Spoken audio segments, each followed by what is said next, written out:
Good morning, everyone, and welcome to the Jackson County Board of Supervisors meeting for Tuesday, August 20th of 2024. This morning, Don Schwenker, Dan Flagel, myself, Mike Steinus are your county supervisors. We have Lisa, our county auditor, Bjorn, IT director. Luann is our executive assistant in the background. And first on our agenda this morning is Todd and Jaden from the engineer's office. Good morning, gentlemen. Morning.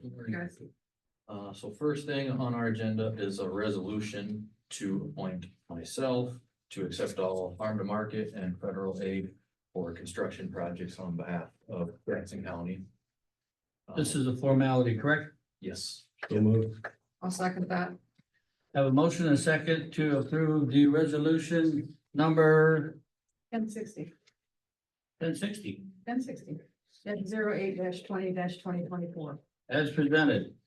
All those in favor say aye. Aye. Aye opposed? Motion carried. next is the 90th Street, level A request discussion. So up on the screen, we have a set of plans that we can talk through to kind of give the design of why it is the way it is and how that's where the costs are derived from. So The first question is, they're attempting to come in from the north side, correct? correct, yeah. And that's much more feasible than coming in from the south? As it relates to where is, Yeah. where the applicant's entrance is, yes. Okay, go proceed. Okay, so, Go to sheet B one, yeah, you just go to the second sheet. So what you see on the screen is the existing, the top part is the existing roadway typical section, so that's really what how the road is in its current state. It's about 11.5 foot wide, give or take, and at the edge of the road, you just basically have almost vertical banks that go approximately 16 foot tall, and mind you, it slowly transitions from where the level A starts, there's no high banks, but as you start getting to level B, you start going from no bank to 16 foot tall bank. So that first section is just the existing roadway, how it lies today. The next one down is proposed from like our south limits to a couple hundred feet north, just showing how our proposed roadway section would tie in with the existing topography out there. I assume there's not enough right of way there for this? Not where the road makes the horizontal curve, there is not, but everywhere else, surprisingly, it fits within the right of way. Which I'll get into discussions on that too. The next sheet beyond. This is just also existing typical sections as we progress from south to north. We start to raise our road up, and as you can see on the drawing, by quite a bit in order to get the grading to tie in well and to allow for proper drainage of the roadway. So those are the two. Goes from, if you look at your the top section, that is from station 15 plus 40 to 18 plus 20, then your last section at the bottom of that sheet goes from 1820 to where we tie into level A on the north. But this is just a kind of a We did Typical. 1820, where those, They're kind of shooting points, right? what are those 18 plus 20? yeah, Oh, that's just what we call stationing. That's just location on the road, on alignment where those sections change. One station is 100 feet, so, Okay. so 18, that's 1,800 feet plus a portion of a station, so 18 plus 40 is 1,800 feet plus 40 feet. okay. So what these first two sheets are really just to show what the proposed section of roadway looks like as it relates with the existing ground or topography. Is what these sheets are really trying to show you. The next sheet is where we start to get into the plan and profile, or the true design of the road. So as you're looking at this, kind of hard to see, but right now you're looking at it on the very south end is as we come, if you're going from the north to the south. what you're seeing now is the south tie-in limits. And directly below that plan view is the profile view to show what the longitudinal grade of the roadway is. Or would be. If that makes sense to you, so we're tying into existing at a 12% longitudinal grade, which is the absolute maximum for level A with this standard of road, according to DOT, their structural memorandum design guides.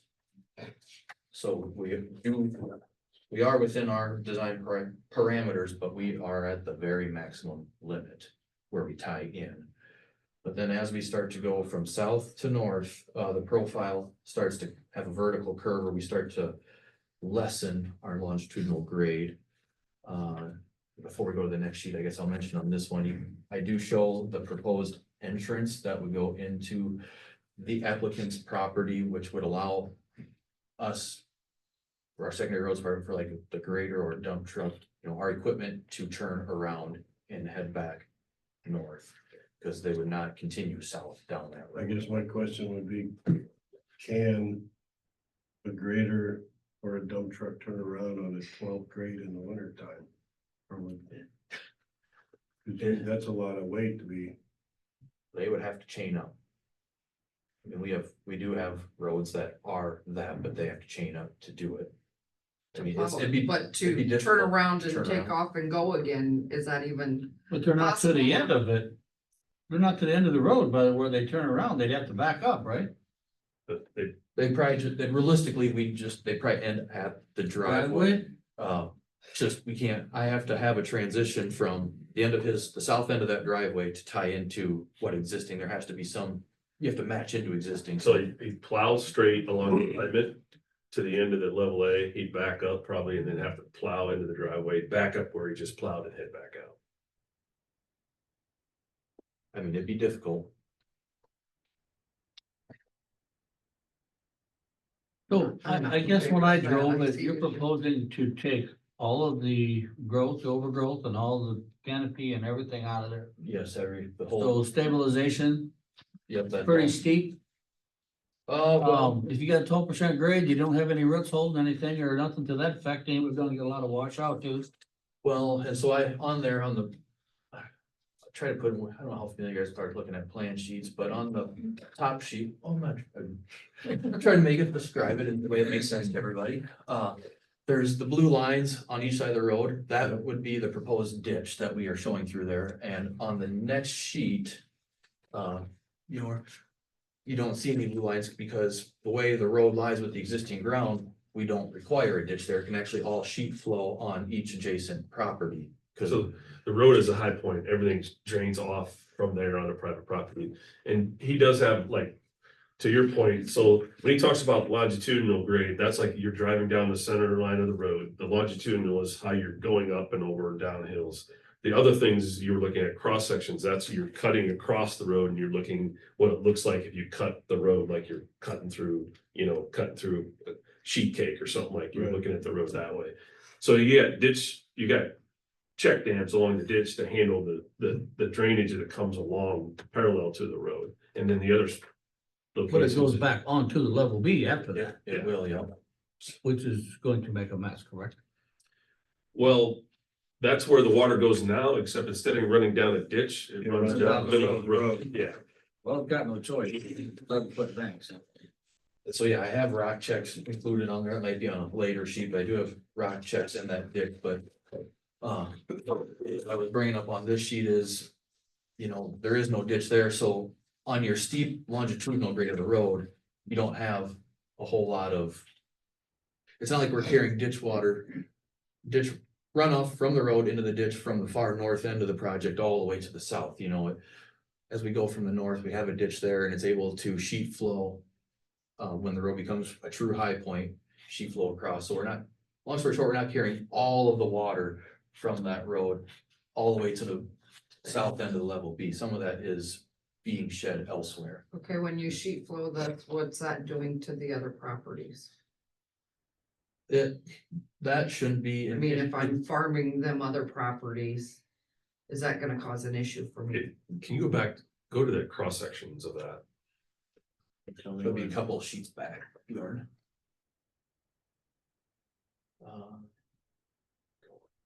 That's You the want beginning. to go one more, yeah, there you go, right there. That's probably the one you're looking at. So look at it backwards, I guess, from the, this is at the far north end. Well, we're forcing a ditch right there, and then we're tying in on the slope there. Well, as this road keeps rising, everything, it's so gradual, and we would, as part of their cost estimate, we have for the mulching and stabilizing crop to get everything reestablished, so. And where the road lies now, there's not a whole, the road, even on the far north end, is more or less the high point too, so there's not a whole lot of drainage coming to it, it's. Water that's generated from it is simply what's falling on the road.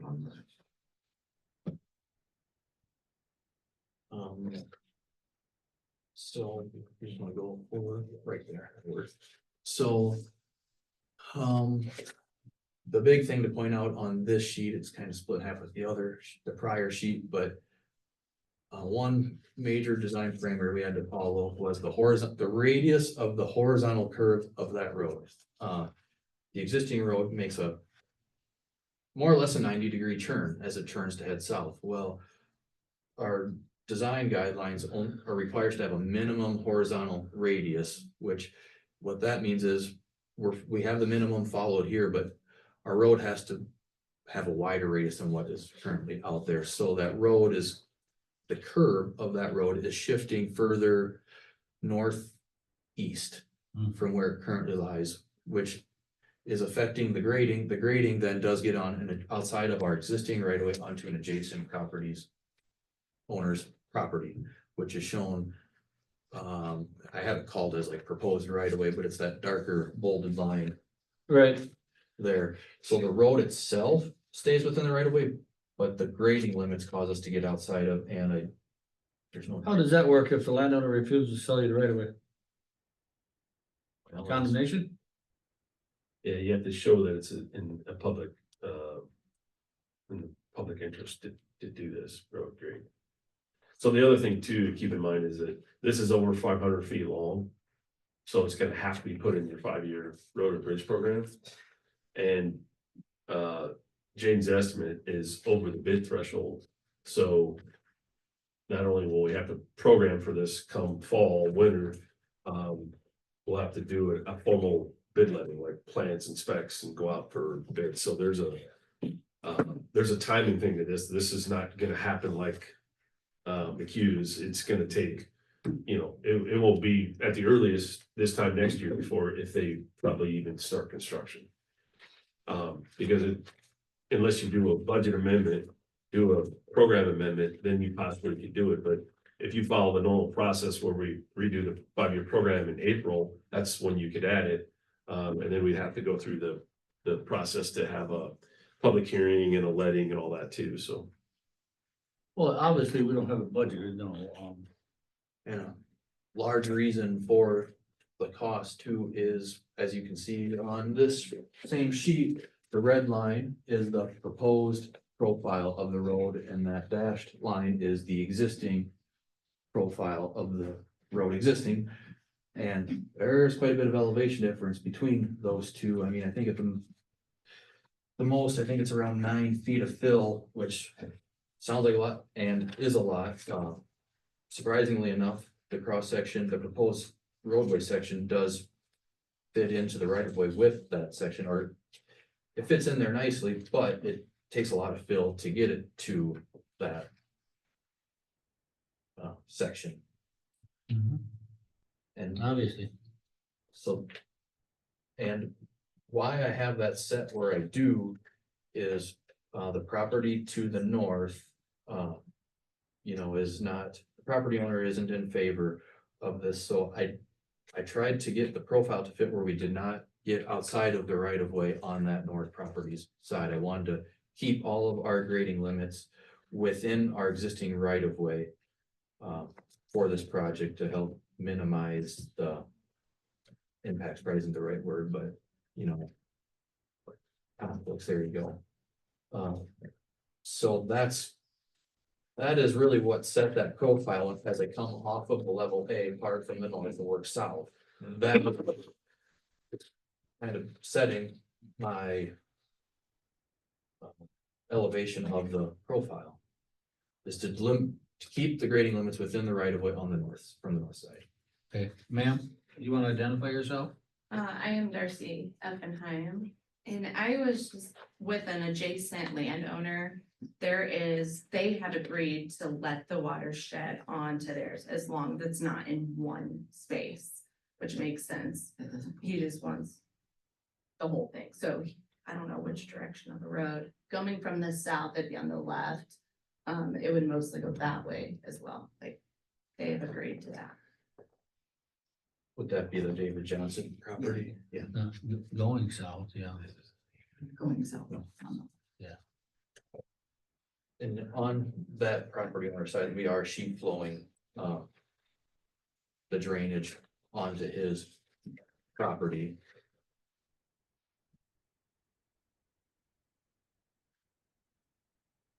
Okay, And the next sheets, we don't necessarily have to go through if you want, or this sheet's just showing the clearing and grubbing and, also. There, if this were to ever proceed, there is fences that would have to be removed along that entire stretch, because it's within, all the fences are within the right of way, so there's fence removal that would have to occur, but. That would be up to the landowners to do, responsible for that. But this kind of, the red area just shows the clearing and grubbing areas of all the tree and brush that would have to be removed through there. You can go to the next sheet, Bjorn. These are the same plan and profile sheet, but these just show the existing and proposed contour, basically the grading. These are grading sheets just to show how it ties in with the existing bound. Also Bjorn. And then the remainder of these sheets, we don't have to spend much time on, other than just flipping through, but these are the cross sections of the road as you go from south to north, up station. So It's with pretty much being through this packet. What are the big factors that cause the price to be what it is? And what's proposed? How much you talk about building, how much building? how much? raised So, up 9 feet, 10 feet. yeah, so Maybe drove it with down. all the earthwork, You do. so with the grading out there, where we tie into the south, we obviously have to shave the banks back, so we're able to generate fill from there, so. With working the dirt available on site, that in itself is, 2,500 cubic yards worth of what material that can be reworked on site. And then there would also need to be an additional 2,800 cubic yards of import fill that would need to be brought in because it is not available within our project to grab from, so. There is just as much dirt as there is to work on here, that same amount would need to be also brought in order to bring that up, so you're looking at. An import dirt is generally. I'll call it import fill, it's not, everything's not, but import fill. I mean, the cost for that is, I have estimated at, $42,300 alone, because. Contractor would have to find, select suitable material to bring in and then also truck it in from wherever it's at, so. That gets more costly than just reworking dirt available on site. But the cost to work dirt on site, since they have to cut it and push it into areas, it's, they have to move it around on site. That in itself is close to $30,000 worth, so. Dirt work alone, you're looking at $70-some thousand of just pure dirt work. Given for how much fill you have in, or that this road would require, we'd want to make sure there's proper compaction with it, so I have an item for compaction with moisture and density control that you test to make sure you're getting the right percentage of compaction with optimum moisture in there, because without that, it's, I hate to say wasted effort, but we want a suitable road to drive on when it's done. Topsoil that have to be stripped, salvage and spread, that's $6,000-ish. Clear and grubbing is a little over 4,000, but your rock also starts to add in. So I have in my typical sections, I included 8 inches of base stone, so that'd be more like your macadam, topped with 4 inches of roadstone. So 12-foot total of rock as your typical section. So of that 9 feet of fill, sorry, I say feet. Yeah. You said 12. Sorry, I meant inch, sorry. So of that 9 feet, 8, you could look at it as 8 foot, is it of dirt or import fill material, and then 1 foot of rock. And again, that's just an effort. We did the same thing for McHughes Road, you know, we had, accounted for 8 inches of some, we used 2-inch stone for that, and then topped it with, road stone. So and just in all reality, that'll probably be put on at 2 different times, because you're talking about putting 9 foot of fill out there, which is a lot of fill. Gotta settle. It's gonna settle, so we'd probably put surfacing stone on when we're done, and then after a freeze thaw cycle, the next spring, probably end up putting that much more on again after it's gone through, you know, a settling period, so. The other thing too, is so you roughly got about 125,000 in just dirt and rock. And there's about $8,000 in there for his driveway grading, rock and culvert, so the driveway work he has to pay for, the applicant would pay for totally, but that's listed in the total too, so. So when you're talking, you're gonna put rock on in 2 stages, is that included Yes, in here? And then also I do include, I estimated this, if it were to go forward, that it wouldn't likely occur till next year, so. As with all of our cost estimates, I always include inflation, which is always an estimate, but prices every year go up, so I want to account for that as well, so you'll see a line item for that, and then I also do always include contingencies, because as with any project, there's always unknowns that you run into, so I like to try to account for some of that in the cost estimate versus being 100% blindsided, I guess. and yeah, bear in mind too, like. The one we just did, we can control the cost. We have a very good idea because we're doing the work ourselves. This is all gonna have to be let, so we're gonna be, you know, at the mercy of what our bids come in at. So it's a different, we don't have as much control over that, so. Introduce yourself. Sure, James. Can the landowner do his own culvert and driveway? That would come out of that cost? Yeah. That's It'd have to be up to spec, right? Right, you just have to file a certificate of insurance, naming the county, and then you can do the work yourself, but yeah.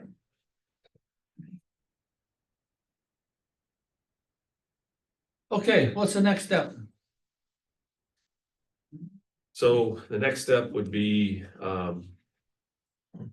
scheduling a hearing for the policy, and then we, have a hearing on this with the cost, the proposed plans, which we basically have, and then a recommendation comes from the county engineer's office, so. So you're not ready for that recommendation right now, correct? Well, we gotta have a hearing first. Like just a. For cost? Yeah. 174. Yeah, 174. Does anybody have Questions for- questions or comments or? Anyone from the public want to comment? Yeah. Go ahead again. Would you identify yourself again? Sure, James. Yeah, I guess, I need clarification. We thought it was like 500 feet was all that we were gonna have to do. And that was just an estimate. Come in. That was just an estimate when we were out there looking. I mean, the 700 is based on our survey information and is the true number to use. We were out there when I met with the applicant for his entrance permit, you know, that was just by eyeballing it and just seeing how much, you know, it's approximately this, but the true number is the 725, because that's based on survey grade information. I thought I heard 1,800. No. In the beginning, you were talking about 1,800 No, of Seven. something. Was that? Yeah. I don't know where- 1,800, but, so the 500 is from the existing level A to where the driveway entrance. Yes, It's about 725. that's. Yes. Yep. So, but you're extending beyond that. Just to Just to tie back transitions in. back to. What is the level B. total length of the? Okay, get it on here. 21. 21 to 1375, so 725. 725 feet is the total length of what's gonna get redone.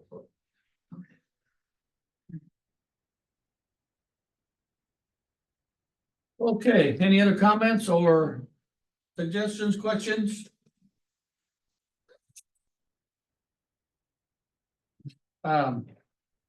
Is it something that the board is considering that we want to move forward with a public hearing? Is that the proper way to have a public hearing and get the?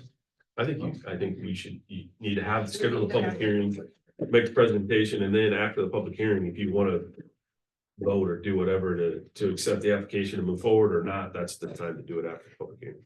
Yep, makes sense. Do you guys wanna think about it? Before we schedule a public, I'm talking to the family or so. I think we're good. Do you guys wanna think about it a little bit, or we can schedule a public hearing? Normally that would be 4 to 20 days out. We'd have to notify the paper to get it, because we gotta post a public hearing. It's gotta be noticed in the paper. That's question for you guys, so. Who would we contact to set that up? So Because we my would husband have, is we would moving set, in, so I'm not able to communicate. no, with we him. would have to set that. We up. set the So we'd public have- So I hearing. would just get back in touch Right, with you. Yeah. Okay. So obviously this Set is, it up, but it wouldn't get set up until our next meeting at the it's gotta be earliest. what, 4/20? So we're probably talking about September 10th at the earliest, probably, right? Yeah. That's if we know now. At the earliest, I But think. again, obviously, this is not gonna happen tomorrow, because it's gotta go to 5-year road plan and be approved, so it's. And I guess one question, because in my talking with Jason F and I, he was wanting to break ground. You his wife? Yes. Okay, it sounded like you guys were wanting to break ground, so in doing so. You talked about possibilities of amending the 5-year road plan, amending this, what does that time frame look like? Versus waiting till April, waiting for the budget and not going out for bid letting in this spring, them not breaking ground till July or August of next year. Is it become, if we amend things, if they decide to go through with, do we amend things? Do a bid letting in the winter, they can break ground first thing in the spring. But you were also talking about a spring thaw, a freeze thaw cycle. So does it matter when it happens next year? We gotta go through a whole winter before that road settles enough where it's good. When would it be good enough for construction? So to answer your multitude of questions, so, yes, we can do a budget amendment. All that takes is a resolution of the board. That's easy. Okay, The timing, the thing that's gonna take some time is getting the bid documents put together, because that's plans, that's specs, we gotta have a hearing on the construction documents. You have to have a period of letting for the contractors to review the bid documents. You get your bids in, you review the bids, you award the bids. So let's just say that takes a month to 2 months. Okay, most likely, if you award a contract, they may be able to do some work. It just depends on what kind of, like the fall and the winter's like, but we would give them enough time in the bid documents to get it done in the spring.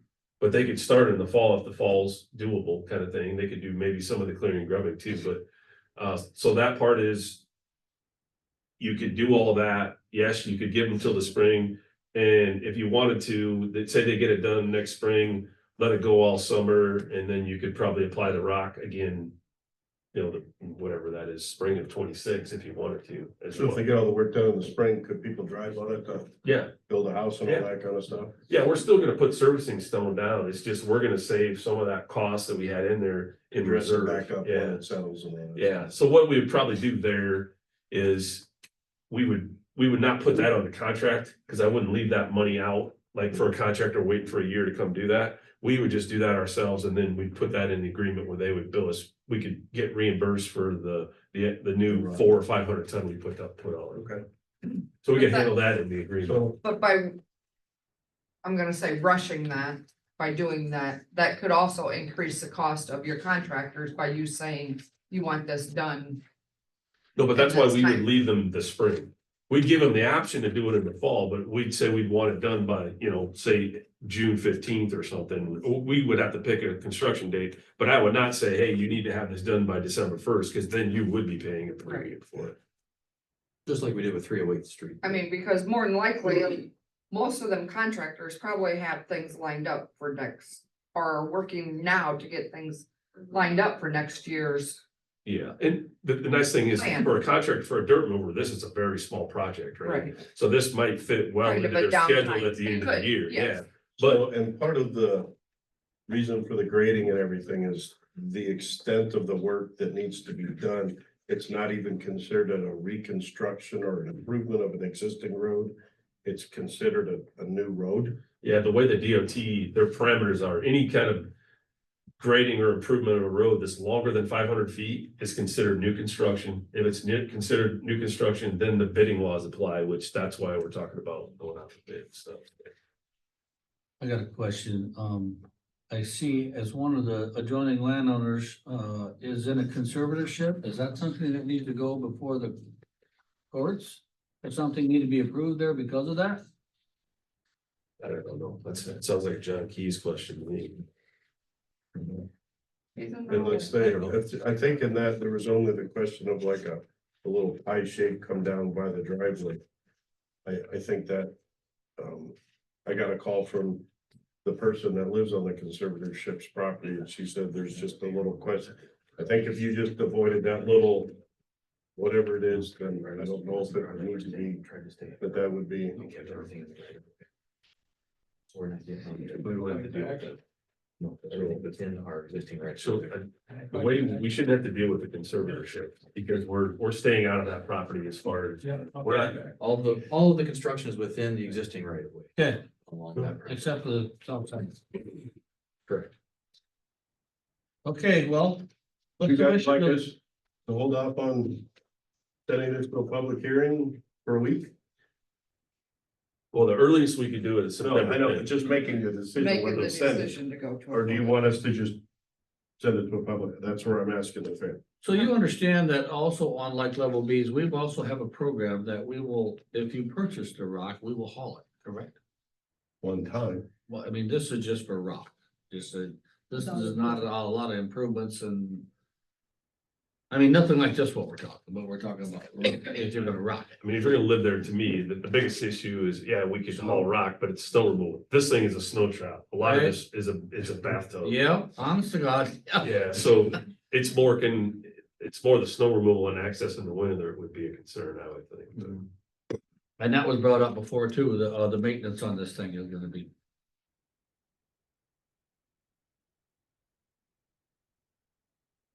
Give us just a couple days to send a public hearing. No, you can come back to the next meeting or let us know and then we can set a public hearing or.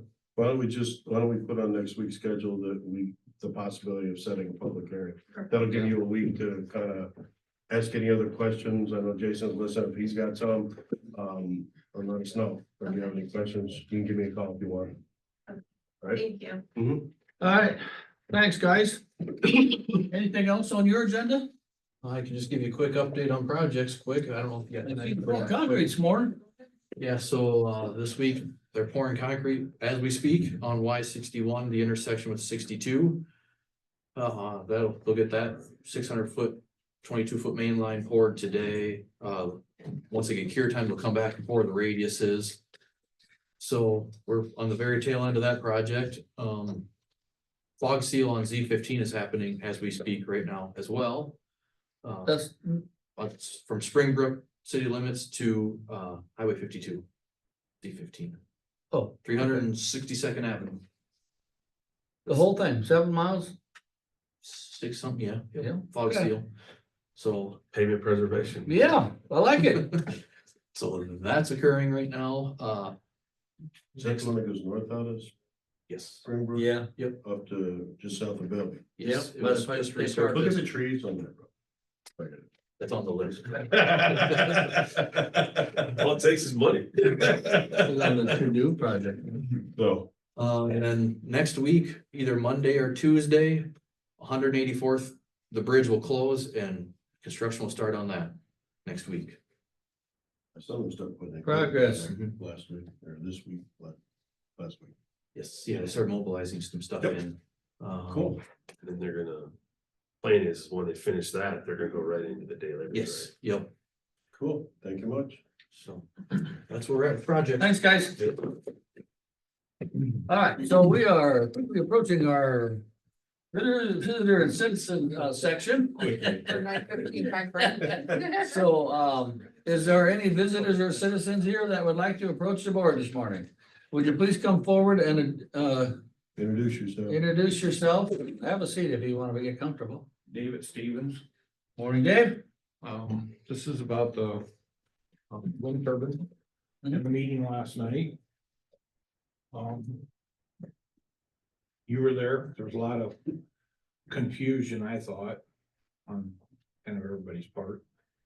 I think their lack of what's going on is just, they're just not getting grasp of it. The media out there right now, you can, if you wanna find positives, you can find positives about everything. If you wanna find negatives, you can find negatives about everything. I think what they gotta do is try to figure out how to get through all this stuff and find the real facts. I'm not sure I have all the facts.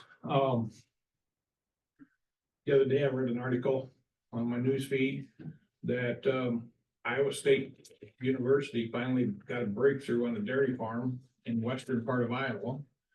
That their milk production had gone down significantly over a 5-year period of time. And they couldn't figure out why. They had vets in, they did everything. Finally, they turned it over to Iowa State University after 2 years. 3-year study, they proved or said they proved that a wind farm 60 miles away, when it was up and going, the milk production would drop. When they would shut it down, it would start to climb. And if it's affecting milk production, what's it gonna do to cattle being fed, hogs, poultry? And we're sitting in the heart of it right here. We're number one in fat cattle fed in the United States. We're in the top in pork production. We're fast becoming big in poultry production. What's this long-term affecting our livestock in the rural area? The other thing is, State Representative Mumpson mentioned to me the other day that, we're missing the boat. This is what, 400 or 450 foot tall towers they're talking in this county or in this area that they announced last night. I thought they said 450. Somebody else wrote down 400. The height required, the height limit? The new tower. The new towers they're putting in. I think think they're what they over were 600. talking is what we were stating, they're wanting 650 or 600. 614, if I'm not. Like fix, For yeah. the height. The height, Yeah. of want the 600 turbines foot proposed towers. are 600, the ordinance they're drafting says a max of 400. Okay. And that's to tip, not to the generator of the.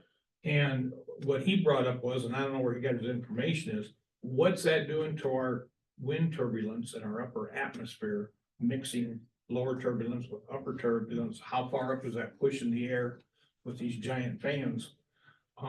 That blade moves slow to the eye, but it's moving over 100 miles an hour. And what's that doing to our atmosphere? And is that bringing all these storms in? Or is that starting tornadoes? What's the ramifications? Because, you know, tornadoes come out of warm and cold air mixed together. And when you're stirring them, are we stirring a pot we don't want to get into?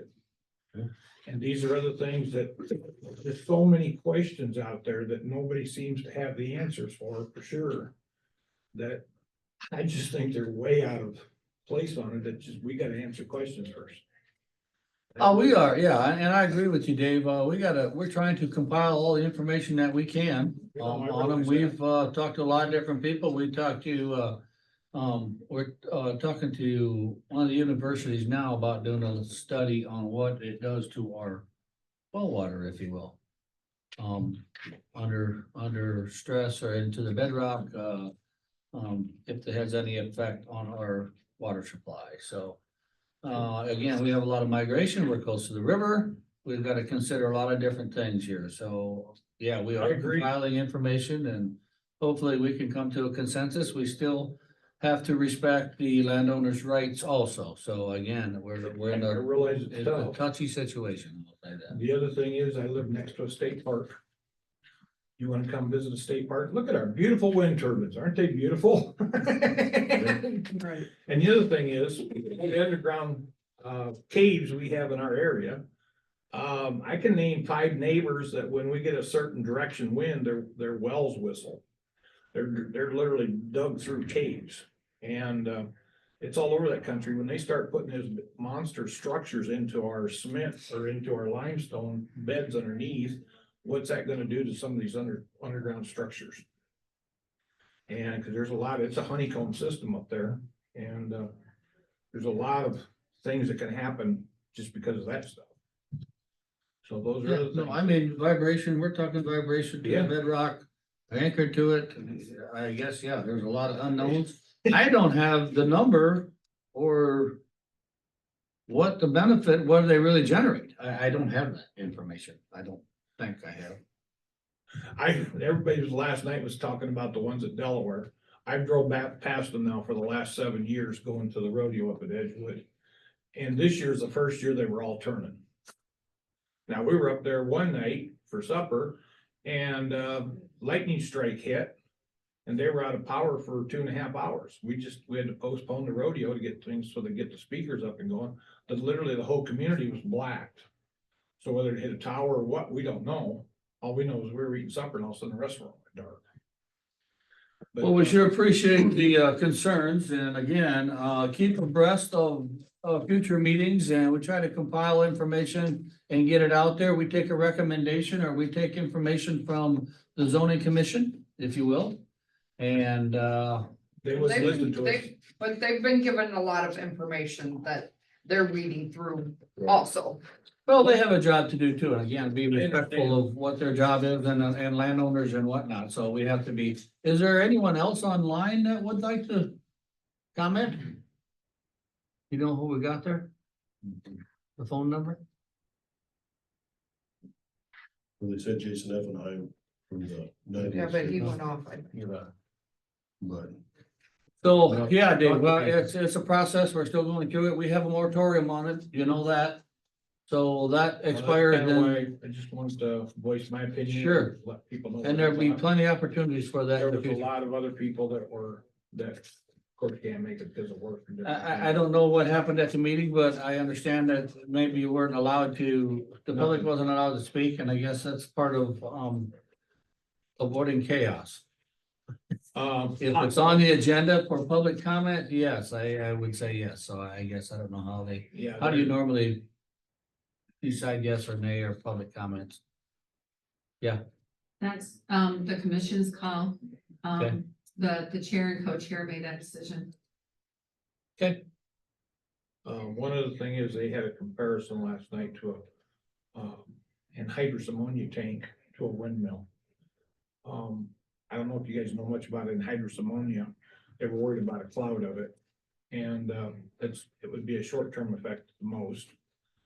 I have seen studies when I was in college that they take 1 drop of water in a pressurized 5-gallon bucket of anhydrous ammonia. 1 drop of water will collapse that bucket so tight, so flat that you couldn't do it with 10 semis driving over top of it. And it does it in less than 3 seconds.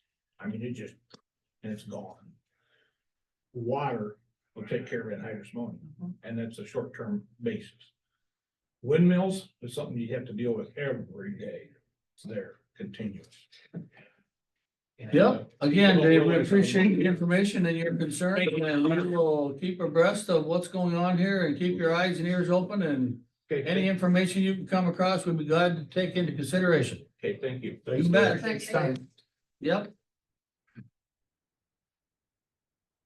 All right, you wanna grab John from outside the door there, Lori? John,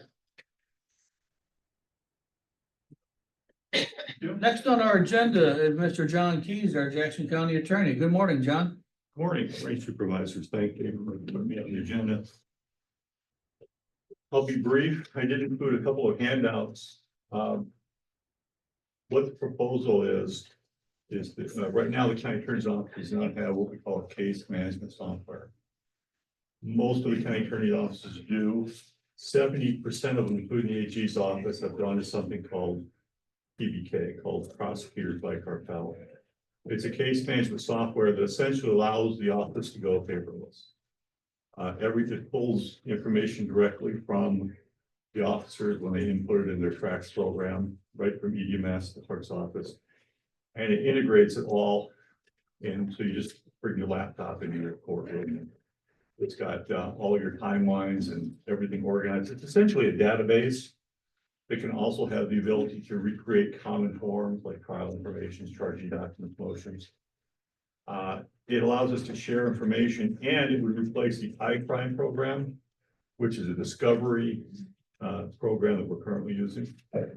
There is a portal you'll see on that sheet, a law enforcement portal. What that is, it allows law enforcement to directly submit videos, reports directly into that to integrate it into this database. We did have through Zoom in the courtroom sort of a little training session with law enforcement about 2 weeks ago, I think. And we had all the departments there, the sheriff there, the chief of police, assistant chief in Wacokota, the chief of police and the assistant from Bellevue, as well as the Preston chief of police, Mr. Gruber. They all liked it. And with so what's the cost of this thing? Well, the cost is, the initial investment is around 25,000, as you can see. What I'm proposing is, if that's acceptable to the board, that we could use half the money that my office, mostly Jesse, has collected from the state. As you know, when the state can't collect fines, they ask county attorneys in each county if they'll collect the fines, and we keep 40% of that. And so that represents the hard work that she's doing for all these years and beyond. So we could use a portion of that. That money can be used for prosecuting purposes. I think Lisa and I looked at that maybe months ago to make sure that was something that could be done. The iCrime program, I think there's maybe still a 1 year left on that. So, by board action on December 7th of 2021, we spent $36,000. We did use ARPA funds. We entered into a 5-year contract at that point, so that sounds like that would be in 26.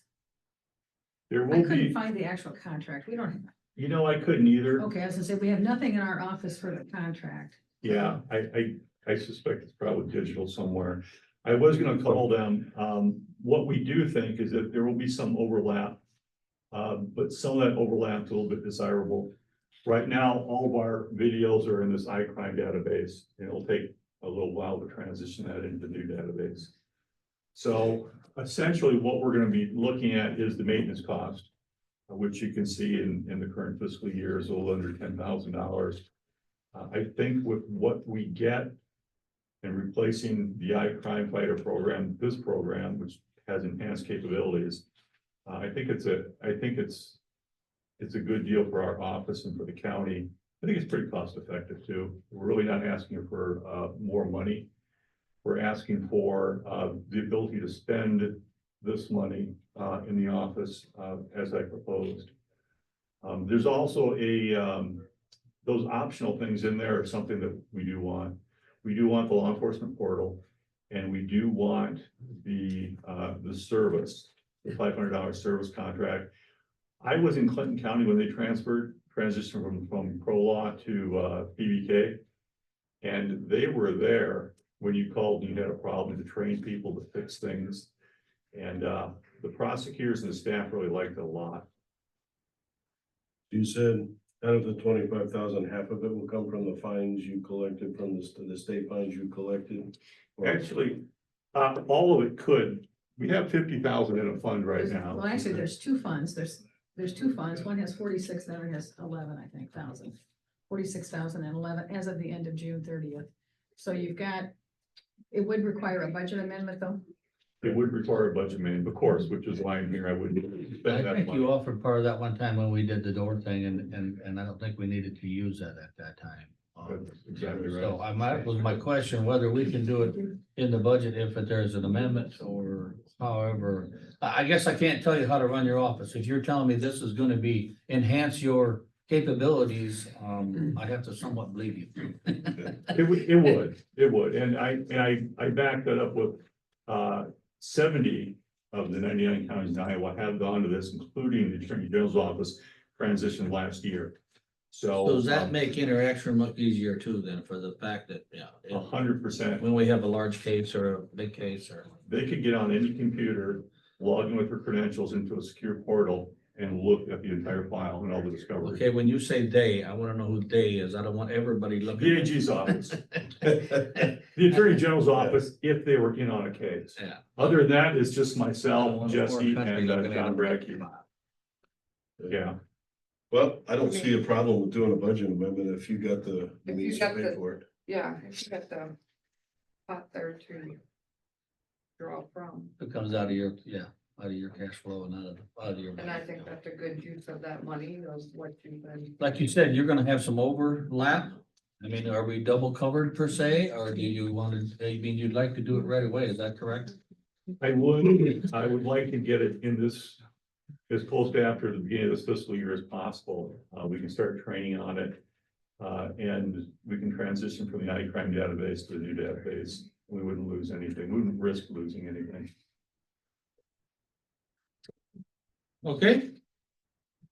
What's the wishes of the board? I make a motion to approve using the financing that you talked about. We can do a budget amendment.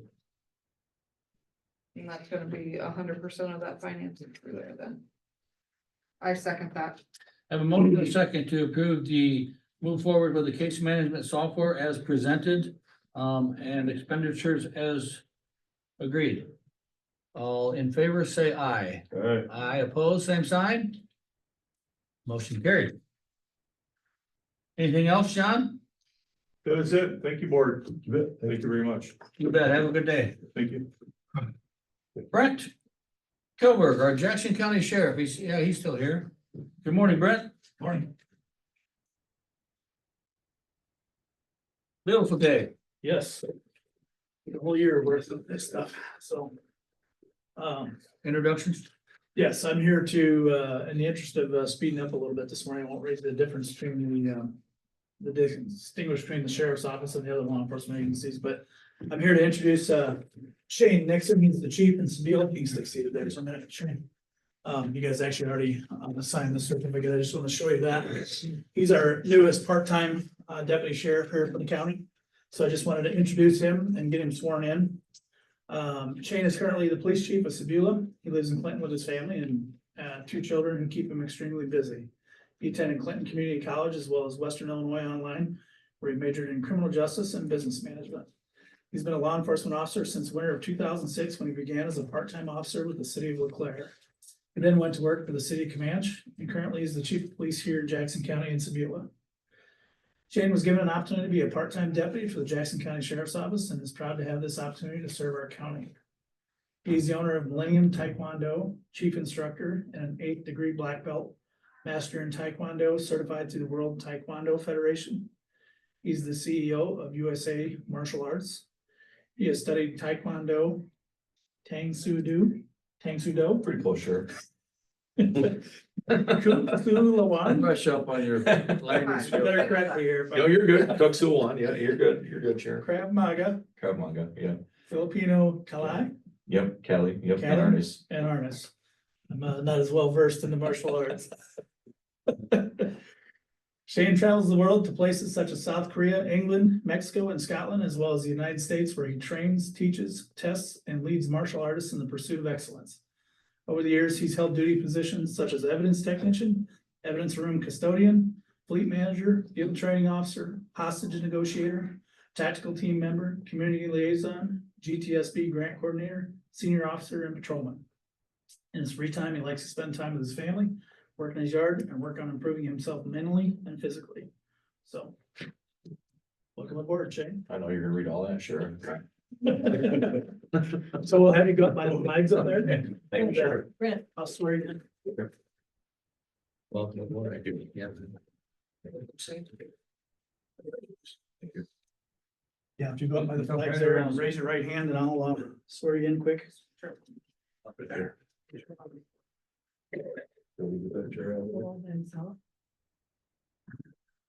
Repeat after me, Shane.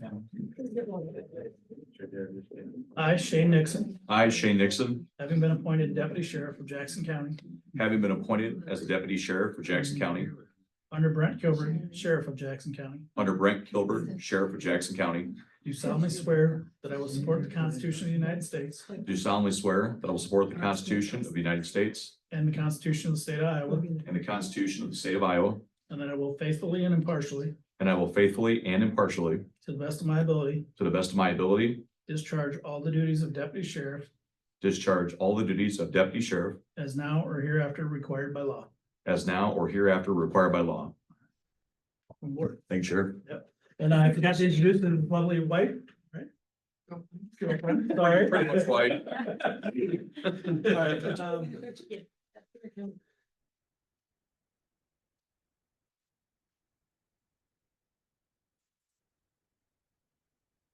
All right, yes, scoot over just a little bit, Shane, get the flags right behind. Oh, There you go. not real before. There you go.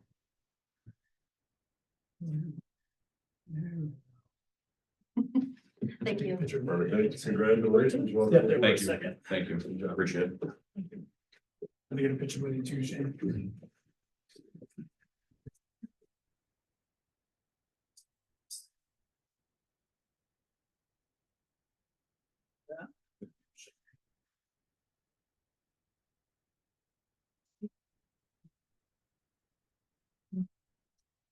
Thank you.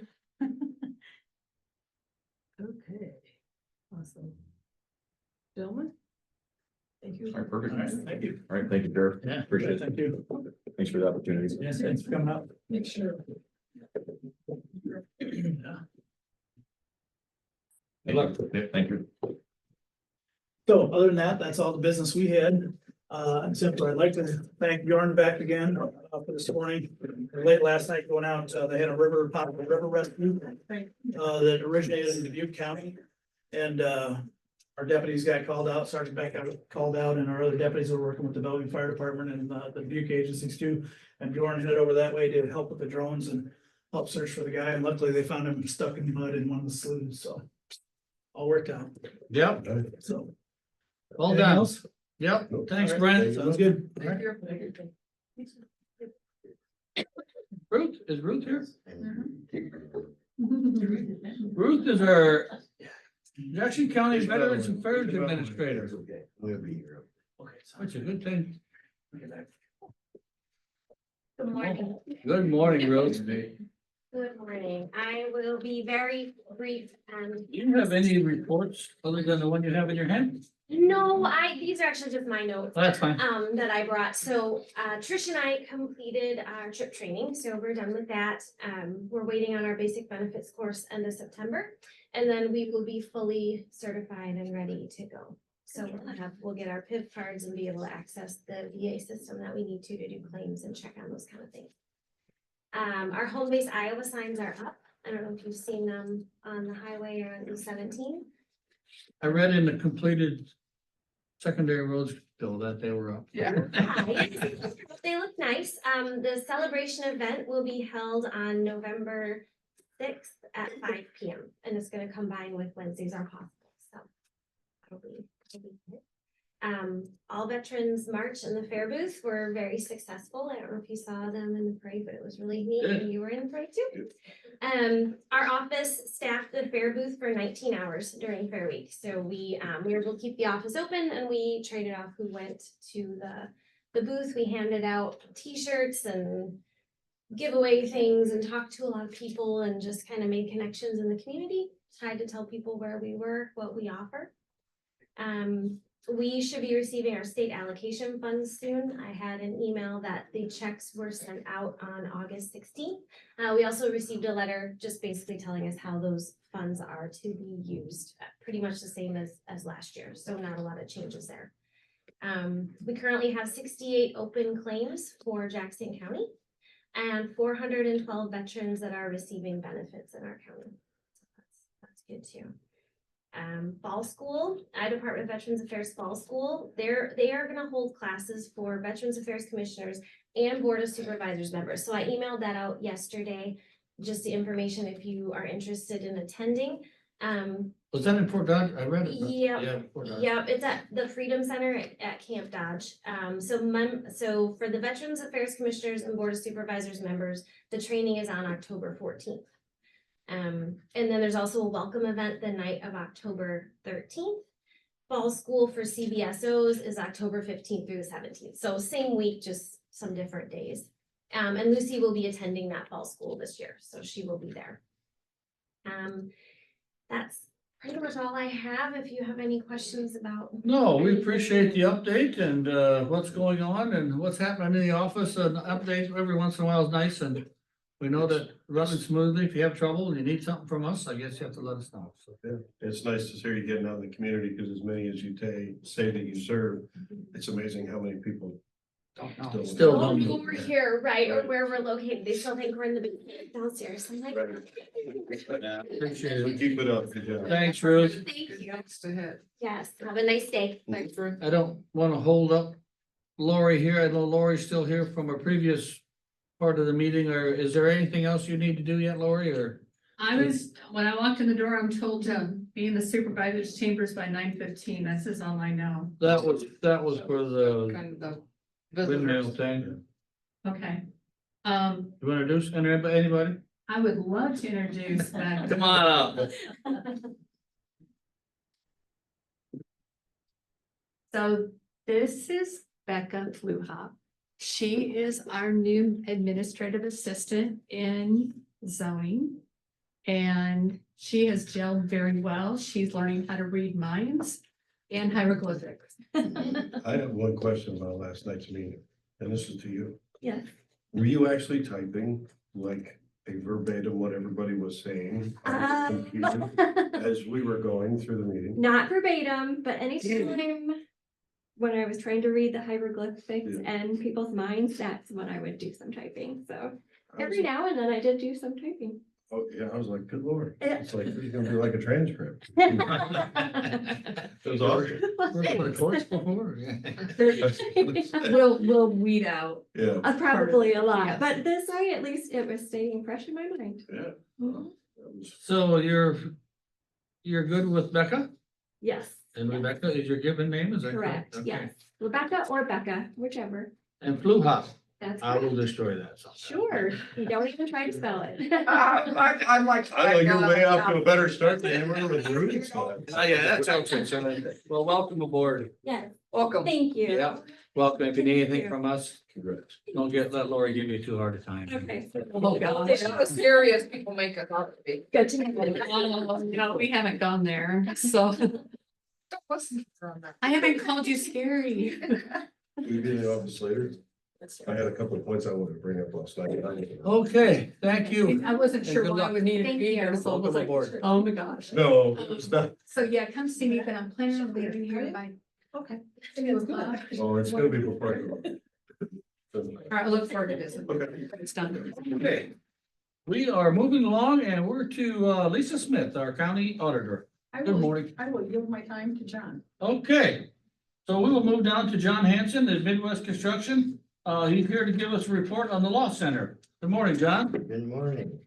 So anyways, we do have our occupancy permit from the fire marshal, so we can move in anytime. Brennan asked me if that allows us to move in, so it's on both sections, not just, Not just administrative. oh, it's on the whole facility.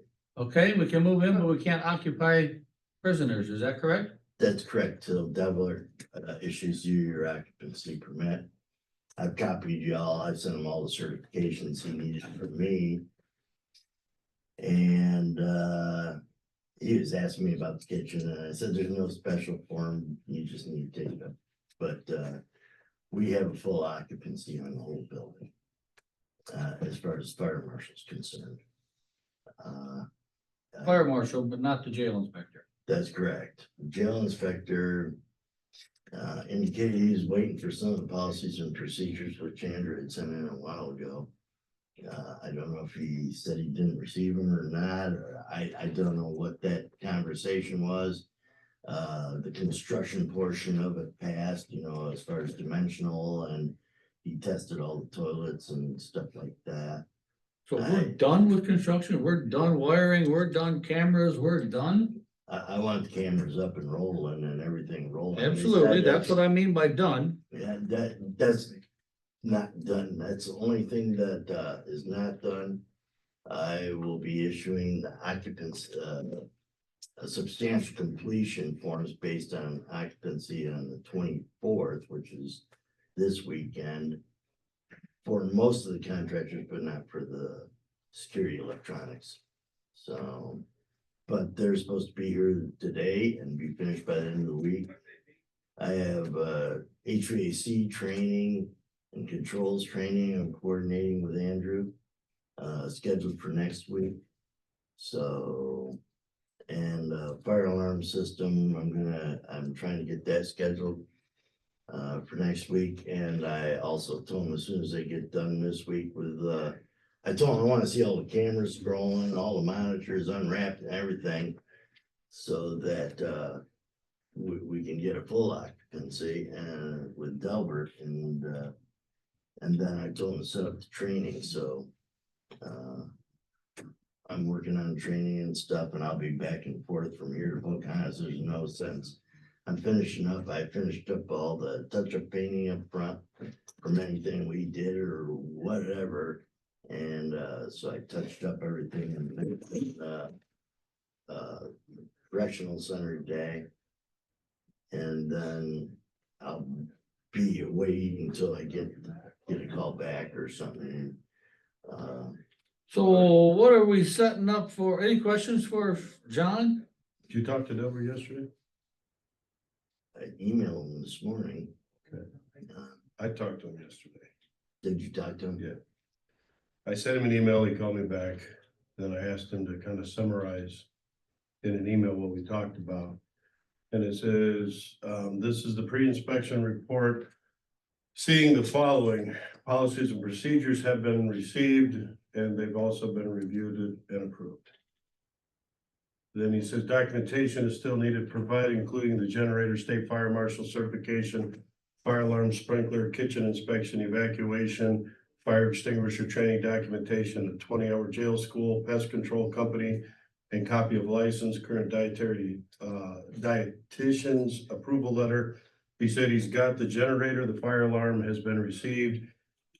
I have checked with the state fire marshal concerning the fire inspection. It appears the kitchen inspection that has been discussed is for fire suppression only and not for the health inspection. He's the health inspector and he told me there is no special form. So Delbert needs to get in touch with the state and the state needs to get their act together. He said he's discussed, he goes, the health inspection can be completed before it has to be completed before it's utilized. State fire marshal has granted occupancy. The kitchen inspection can be completed by the county sanitarian if they have the credentials to inspect a restaurant or the Department of Inspections and Appeals in Des Moines. The next scheduled visit is the 26th. Providing all documentation has been received and construction punch list has been done. Then he talked about Molly, the jailer that's on light duty, and there's a punch list. He says there's places need to be caulked where inmates can like hide contraband. There's holes in the wall in some places. And he said, talk to Molly, because it basically, from what I gathered in the conversation, as soon as he walked in and saw the security people working on stuff, we weren't getting it. He doesn't want to see anybody doing construction. He wants to see a done facility. Well, they're in there. Well, my concern is with you running back and forth to Pocahontas and back. About a week or two ago, you were gone and that place was a ghost town. Well, the contractors are done for the most part. Except the security people. Yeah. And I'm afraid if you're in Pocahontas, if we're gonna stay a ghost town, I don't wanna miss it again. I don't Well, wanna then are miss the our window if we contractors gotta. done if there's a list of caulking and whatever else that So needs to I be just wanna done. make sure that, we get things done, because again, I don't want another 30-day because he comes on I'll the stay 26th. here. I don't have a problem with that. Well, that's my fear, is I wanna make sure we get done If because, they're here, I'm gonna be here. well, okay, So. cause, But I don't want to charge the county for just sitting around either. Well, I would agree with that. And, I don't know where we're at with our contract. as far as- And you know what, if you look at the fire marshal's occupancy permit, what's it say on the top? Department of Inspection and Appeals. He said there's no special form, so I My will, license I comes- will. My email- chiropractic license comes from the same office. So that to me, it doesn't clear me to cook in a kitchen. So I get, Well, yeah, but they're in charge of health inspections, and he said that passes and there's no special report. Now, either I'm just saying Delbert what he needs said. to get in touch with him, or can the county sanitation person do it? Oh, Our county does not do restaurant. It Okay. has to come from Des Moines. Or Well, wherever they contract through, because even when something in town, it is not through our county sanitation. yeah. I The just wanna fire make sure we can marshal's get- in touch with it, so I'll follow up on it. so I guess. They're just so screwed up there, it's incredible, so. So you have a lot of experience with this situation here, John. You know, you've done a lot of these facilities, so hopefully, you have a lot of experience and so hopefully you keep this ball moving like it should have been, you know, if we were behind for a little bit, but we should have had things completed. So, I mean, if he's a month out, we didn't know that, I guess. It seems a long time, but I guess I'm not making his schedule, so. What else? Says, and he told you, he said if he can get here earlier, he will. So I if just he wanna has- make sure we're ready if he does Yeah, come so if he early. has a cancellation. Explain that thoroughly to him today, so. Yeah. And that's where I want us to be. And with that, I know we're gonna go through some change orders and purchase things or whatever, but, Yeah, 'cause I want it done too, I mean. Yeah, I agree. So I guess going I off. wanna have an open house on the 13th and 14th. 13th for select and then the public on the 14th, that Saturday. Yes, And I would like to not have contractors or, I wanted to, I know there's people gonna say we paid $8 million for this place. What, they're gonna poke and pick and all that kind of stuff. I want them to be impressed, so I'd like everything to be as done as possible by then. Going off, it needs to be totally done, as far as I'm concerned. going off of that email. Andrew, I'd like you to have Molly email John and us the punch list that she got from Delbert Sure. of what needs done, so that way everybody has that. Yeah, cause he never said a word to me. Yeah. And I would like that yesterday, so. She's out sick today, but I hope she'll be back tomorrow. But that's that's my concern. I just wanna make sure come the 26th or sooner, we have everything that we needed done. So when he walks I through, don't know where he's seeing any holes or anything, but he said there was places need to be caulked, they can stick. Well, obviously has to be documented, so we'll figure it out. where it's yeah, at. well, you know, and you get taken care of. Yep, One way or another, bleed or blister. okay, so where are we at? What's next?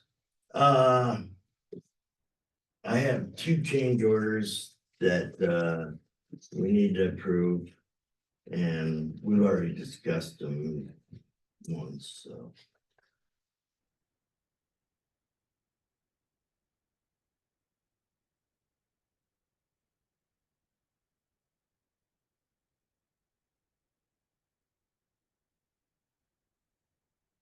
Is this the tables that did?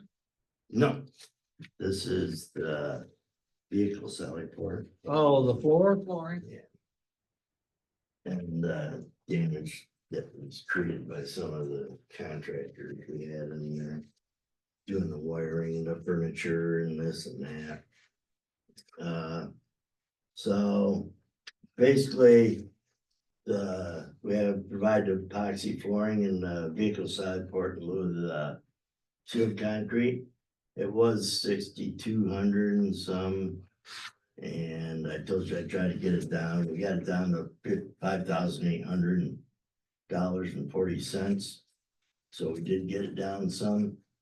And then I had repairs to the drywall and painting caused by the contractors we had in there and the furniture move. It was 1,350, patch the walls and everything. So it'd be, this is change order 1-4 with Bruce Builders Incorporated.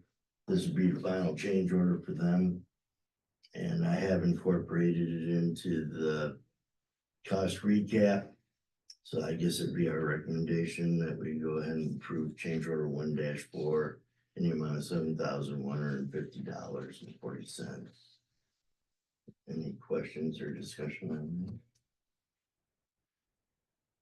So Bruce Builders fixed this stuff or? that? Well, they're subcontractor, yeah. WF Scott. Any other questions on this one? We talked about the Sallyport floor, of course, and I mean, I suppose moving furniture, you're gonna have this and tacky. Okay. Have a motion and a second to approve change order 1-4 as presented. All those in favor say aye. Aye, opposed? Motion carried. Are these originals or are these just for us to look at and you got something to sign there or what? Don't you, is there a second page to it or not? Yeah. Oh, yeah, if you'd sign the second page, one or two, of them, that'd be.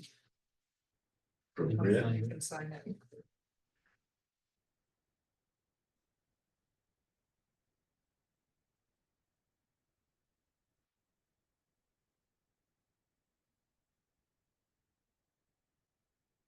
So I have change order 2-3.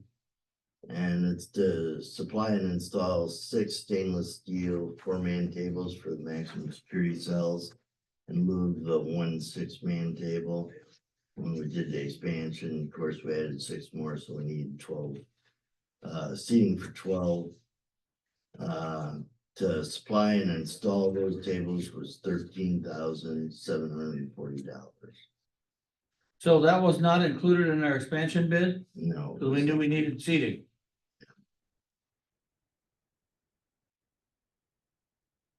What did we do with the tables that we had?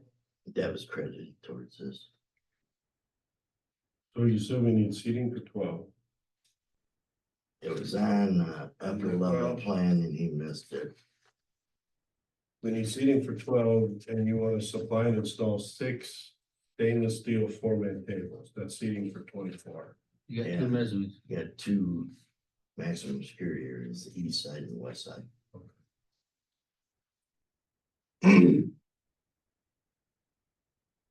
Motion to approve.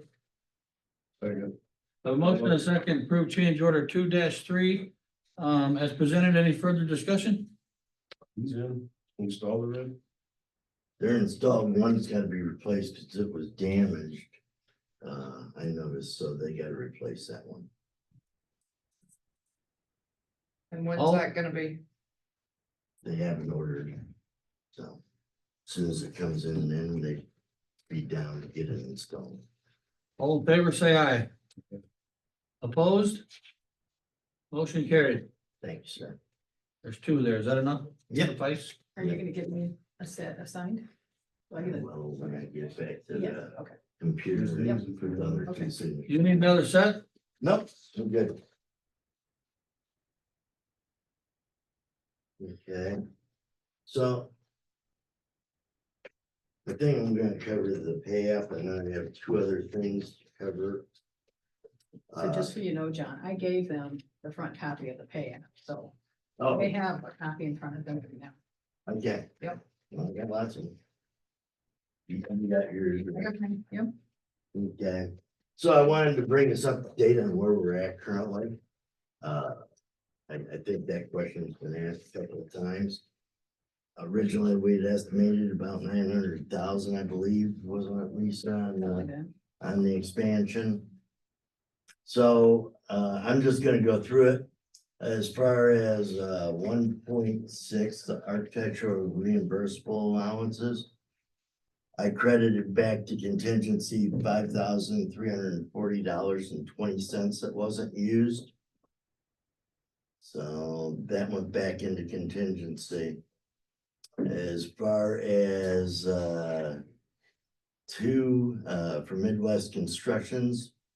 Had bid document reproduction direct cost of $3,000 I credited back to the county, which went back into contingency. There's $2,067.59 a balance to finish, which I don't think I'll need anywhere near that to do the as-built and print them out and such. So we'll probably be crediting back around $1,500 more of that back to contingency, which I have not done yet at this time because I didn't want to credit it back and then add it in or whatever. As far as three, your bonding, legal fees, all of that is 100%.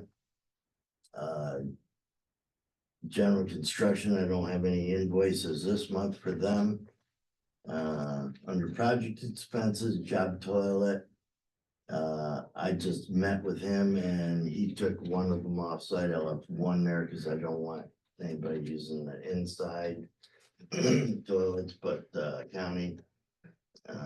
There's $260 invoice there. We might have one more $260 invoice. Everything else, we had a purchase order to Schroeder Electric for $1,000 for the cover plates that were provided for the sidewalks and the downspouts that hadn't been built. And $420 in dumpster fees. We still have $1,770 left. Under 5.4 and 5.5, we have temporary electric and temporary heat that we haven't used, an amount of $9,000. So next month I'll credit that back to contingency. And currently, if you come to column 3, all the way down at the bottom, right now, due to expansion, we're $699,775.23 over the budget, meaning that's what we were on the expansion. And we're looking at another possibly 10 to be credited there. The only other thing that I would anticipate that we'd have a cost associated with is extra outlets added for the TVs, the additional TVs they requested, and data ports, and then outlets for the live scan that they wanted to add, a couple of other outlets for other things that we've been trading back and forth. We have the exit signs we had to add for the fire marshal. And then I wanted to cover plastic cover over the fire alarm system in the video visitation so that children weren't, you get children in there and they hit that fire alarm and sends everything off. So I wouldn't anticipate that to be huge. So I guess a couple of questions. When these plans are put out there, when the walls are bare, do they not put these data stuff and the outlets in every wall? Can figure out which way the desk is gonna sit or which way the monitor is gonna be, and exit signs, that's a must, the way it sounds. You gotta have them. They're not figured into the project, or? I'll answer your first question. Yeah, there are data ports and everything. The extra data ports were for the additional TVs they wanted and that we purchased in the office areas and such. We had to add electrical up high on those walls and data ports because they weren't there. The data ports in the booking desk, they didn't know where the live scan was going originally. And then we put outlets in the ceiling that they were gonna do video court there originally, after the fact, and then they decided they're gonna do it in a different location. You end up adding some things. Sure. To accommodate some of the equipment they have, Mike. So, yeah, there are data ports in every wall that are being utilized. And such, if that answers your question. As far as the exit signs, this is the first jail out of 48 jails I've done that we ever put exit signs to show the inmates how to get out. And it absolutely makes no sense to me. They must feel safer now. Yeah, well, the thing is that Is that they something can new? come back, well, let me put it this way. I see it as kind of a dangerous situation for our staff, because if they're keep bobbing your way through, you're holding maximum security prisoners, so they think they can get out. And typically, we have to provide an evacuation plan for the staff that we post in areas inmates can't see. Everybody interprets code a little bit differently, and the dang thing about it is those are all fail secure locks. That fire alarm goes off, every door locks in the facility so that they can't get out. And then it's a controlled exit. And also, most places don't have what we have, which is a smoky vac system. So if that fire alarm goes off, the smoky vac fans kick on and bring in fresh air and suck out all the smoke. And the other thing that common sense just gone out the window these days is that what the hell's gonna burn back there? I mean, you know, and we got a fire sprinkler system in addition. But they got new people up to code enforcement, and we're at the mercy of how they interpret the code. And they interpreted the code that we needed them, so I saw that argument flowing back and forth, and I just said, let's get them up, get our occupancy permit.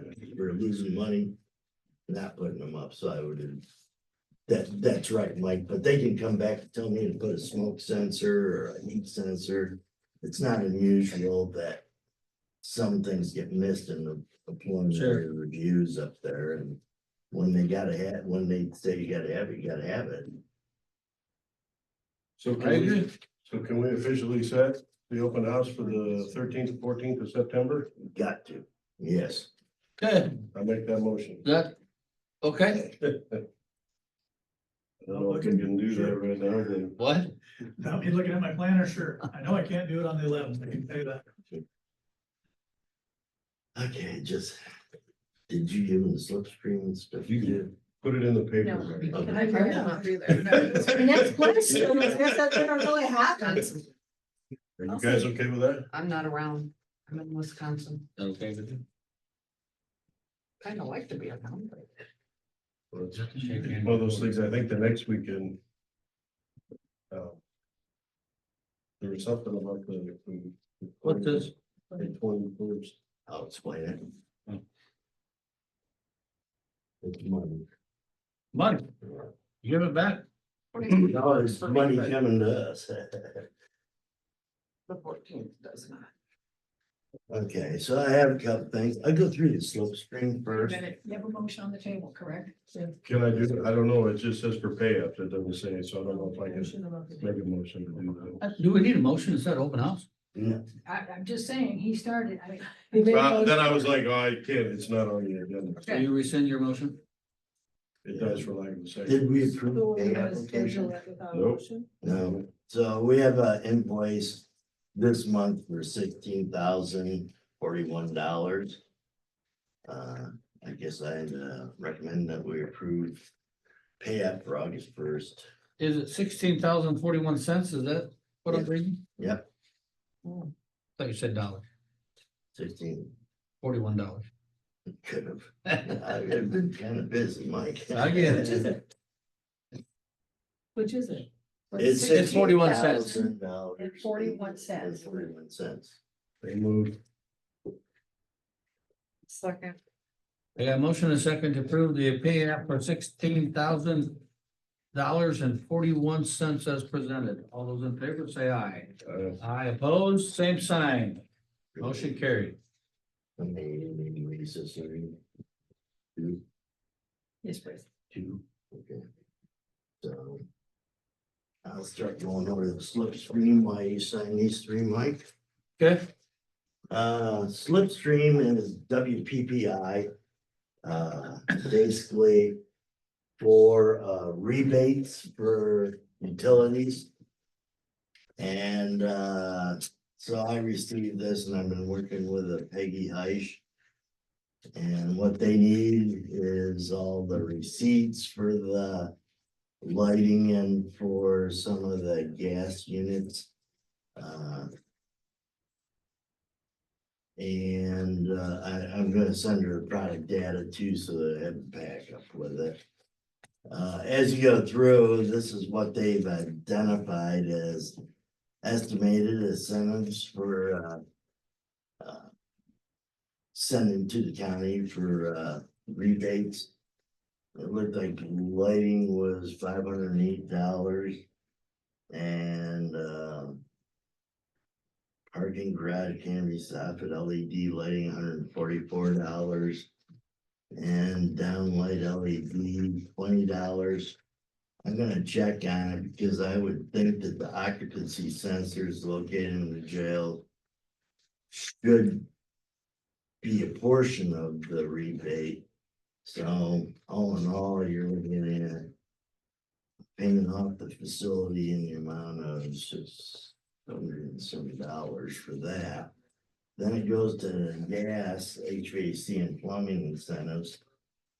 There's heat pumps, $195, energy recovery ventilators, $433. Commercial water heaters, $300. So this is what we are looking for rebates. So, you know, you're looking at possibly another $1,500, but I don't have $1,500 in my pocket right now, so I think that we're gonna follow up on that, see if we can get that back for you. This is just, keep in mind, this is just the incentive estimate. So we'll see what they come back with after that. Are there any questions on that? No, I think that's a good deal. Yeah. Whatever we can get. Question, would any of this qualify for the other building you worked on? I will check with Peggy on that. It's worth looking into, I guess. Mhm. Yeah, they didn't ever contact me on that particular building and I don't know why. If you would look into that, I'd appreciate it. Okay. I got raised. I do too, so. Jeez.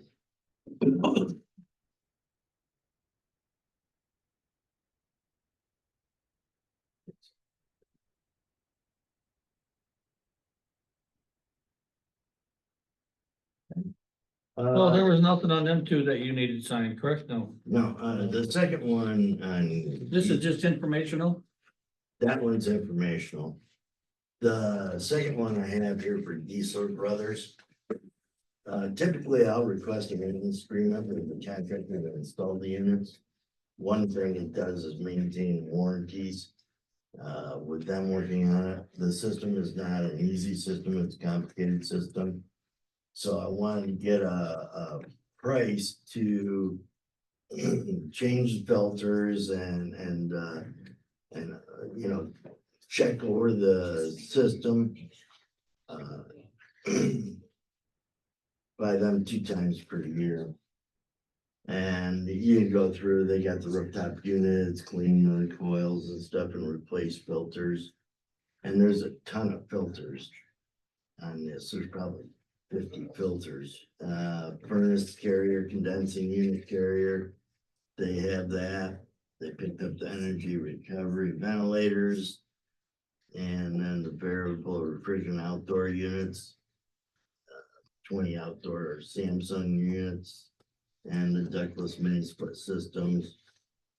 And they had a total annually of $3,088. So I called them up just to make sure they had the filters included. And they had the filters included in that, and that's an awful good price. So I guess my question to you is, for the initial one, do we want to take this out of the project budget? Yeah, and then the sheriff can budget for it going forward, or? So the 1544, that's semi-annual, is that correct? Yes, So the that's, total is, 3,088. annually. That's, I'll tell you what, I've gotten some maintenance agreements from other people. I mean, it sounds reasonable for that amount of filters. It's cheap compared to what the other one. Yeah. And I guess if we're gonna take it out of project budget, what I'd recommend is we just pay an annual fee and then you can put it in your budget for As long as we're covered, Gotta pay it. yeah, Motion. they gotta have money to pay it. Motion to approve, and I would Okay, so I will put that in the next pay app and I'll issue Geisler Brothers a notice to proceed with it and, have them send me an invoice, cause you have to have an invoice to be able to pay. So are we approving the go ahead with this? Is that what they, okay, I have a motion and a second to approve to further, contract with Geisler Brothers for maintenance as presented. All those in favor say aye. Opposed, same sign. Motion carried. Okay. Other than that. Don't have anything for you. I'll mark the 13th and 14th down. Anything else for John? Questions? I'll get with Molly and get that list of things that Delbert pointed out to her. I will take a look at that and we'll get contracts. Yeah, touch base with Jeff too, so he knows where we're at. Let's get this thing buttoned up, so I want it buttoned up as much as you do. I know you don't wanna be here as much as we're tired of looking at you. It's not that I don't wanna be here because I enjoy it. You got other places you wanna be, John. But I'm getting my butt chewed on other ends, so, I mean, I won't have any butt left by the time I'm done with this. It's only getting for so long with you. You remember it. Oh, yeah, no, I'll be back and forth, Here. I'm sure, cause. At least for Lisa. Oh, I got it. Yeah. So sorry, just to clarify, we are for sure setting the 13th, 14th, No. or we are not for sure yet on that. I think when we talked, John, when we talked yesterday, what was going on the 20th and 21st that made us look at the 13th and 14th? Or was it just time frame so the sheriffs can get in and do their stuff before they're? Yeah, I mean, Del respected the 21st was fine also. I mean, There's a lot to go on. Just trying to think. yeah, I don't think I had anything on there.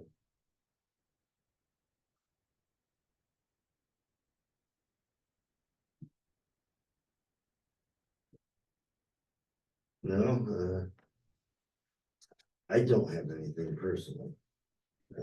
Said I had. So what are we thinking? 20th, either one, either if it be Well, it'd the be nice if men could attend. I mean, 13th or 14th or 21st. Okay, so what, are we talking like a Friday night from 4 to 8 or something, or what are we doing? I guess what I've seen happen before is there's special people that sometimes that you want to invite, like city officials, governors, whatever, that you could invite and then you have an open house. You know, take them through specific people.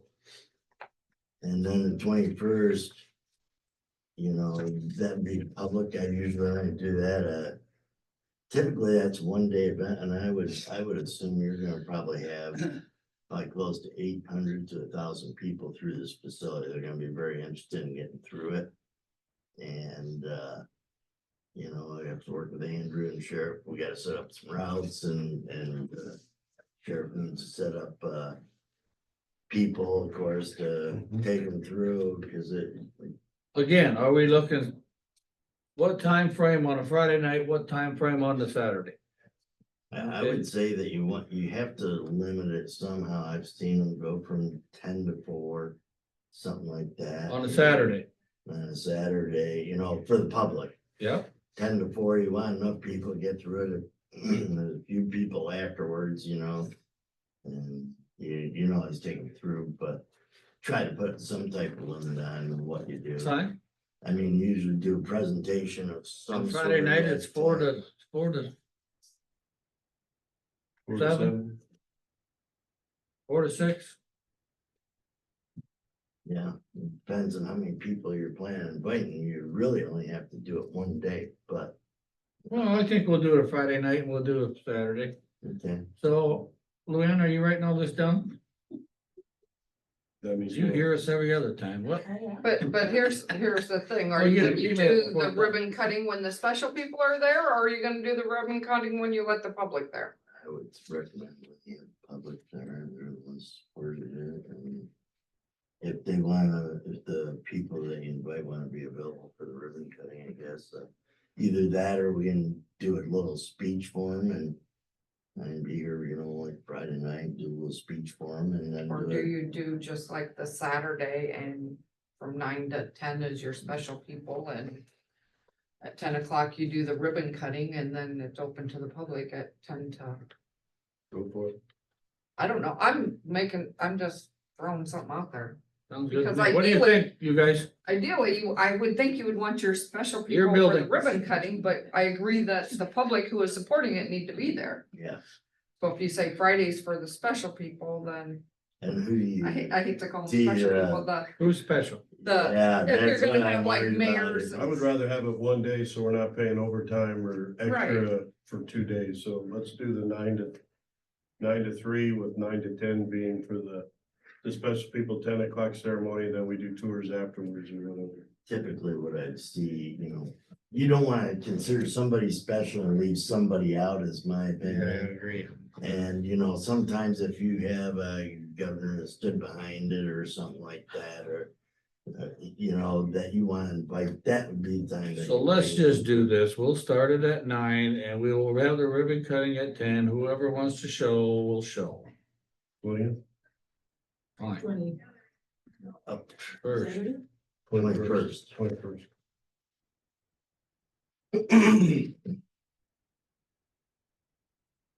And we say 9 to 3 or 9 to 4. You walk 800 people through there and. Brett, Andrew, you guys okay with that? Input? I'm good with that. Okay. So I don't know who special is. I don't wanna leave somebody out that should have been, so I would say, I don't know how you're gonna word it. Have you done it before? To say, Are you talking to me or them? yeah, you, Oh, as far as. well, obviously you're what- gonna have some refreshments there, so somebody's gotta come up with a plan here. I would say that's sheriff's department. Jill. Yeah. Something we can work on. And we'll talk. Get back with you. Let me put it this way, I wouldn't be doing any hamburgers or anything like that, cause I'll tell you what. We can remember that. They'll be everywhere. You'll have so many, you would be out of hamburgers and two. I don't want food and everything carried out through the facility before it's open. No, but I mean. water. I would say that, and any after, you know, after they're out of there, get them out of the vehicle side part, we can take them over to the steel building that's cleaned up and. Yeah, that's And good. then. But then we could try to sell them some Together We Build for it, or some piece by fire. Yeah, I tell you what. $5 a chair. There you go.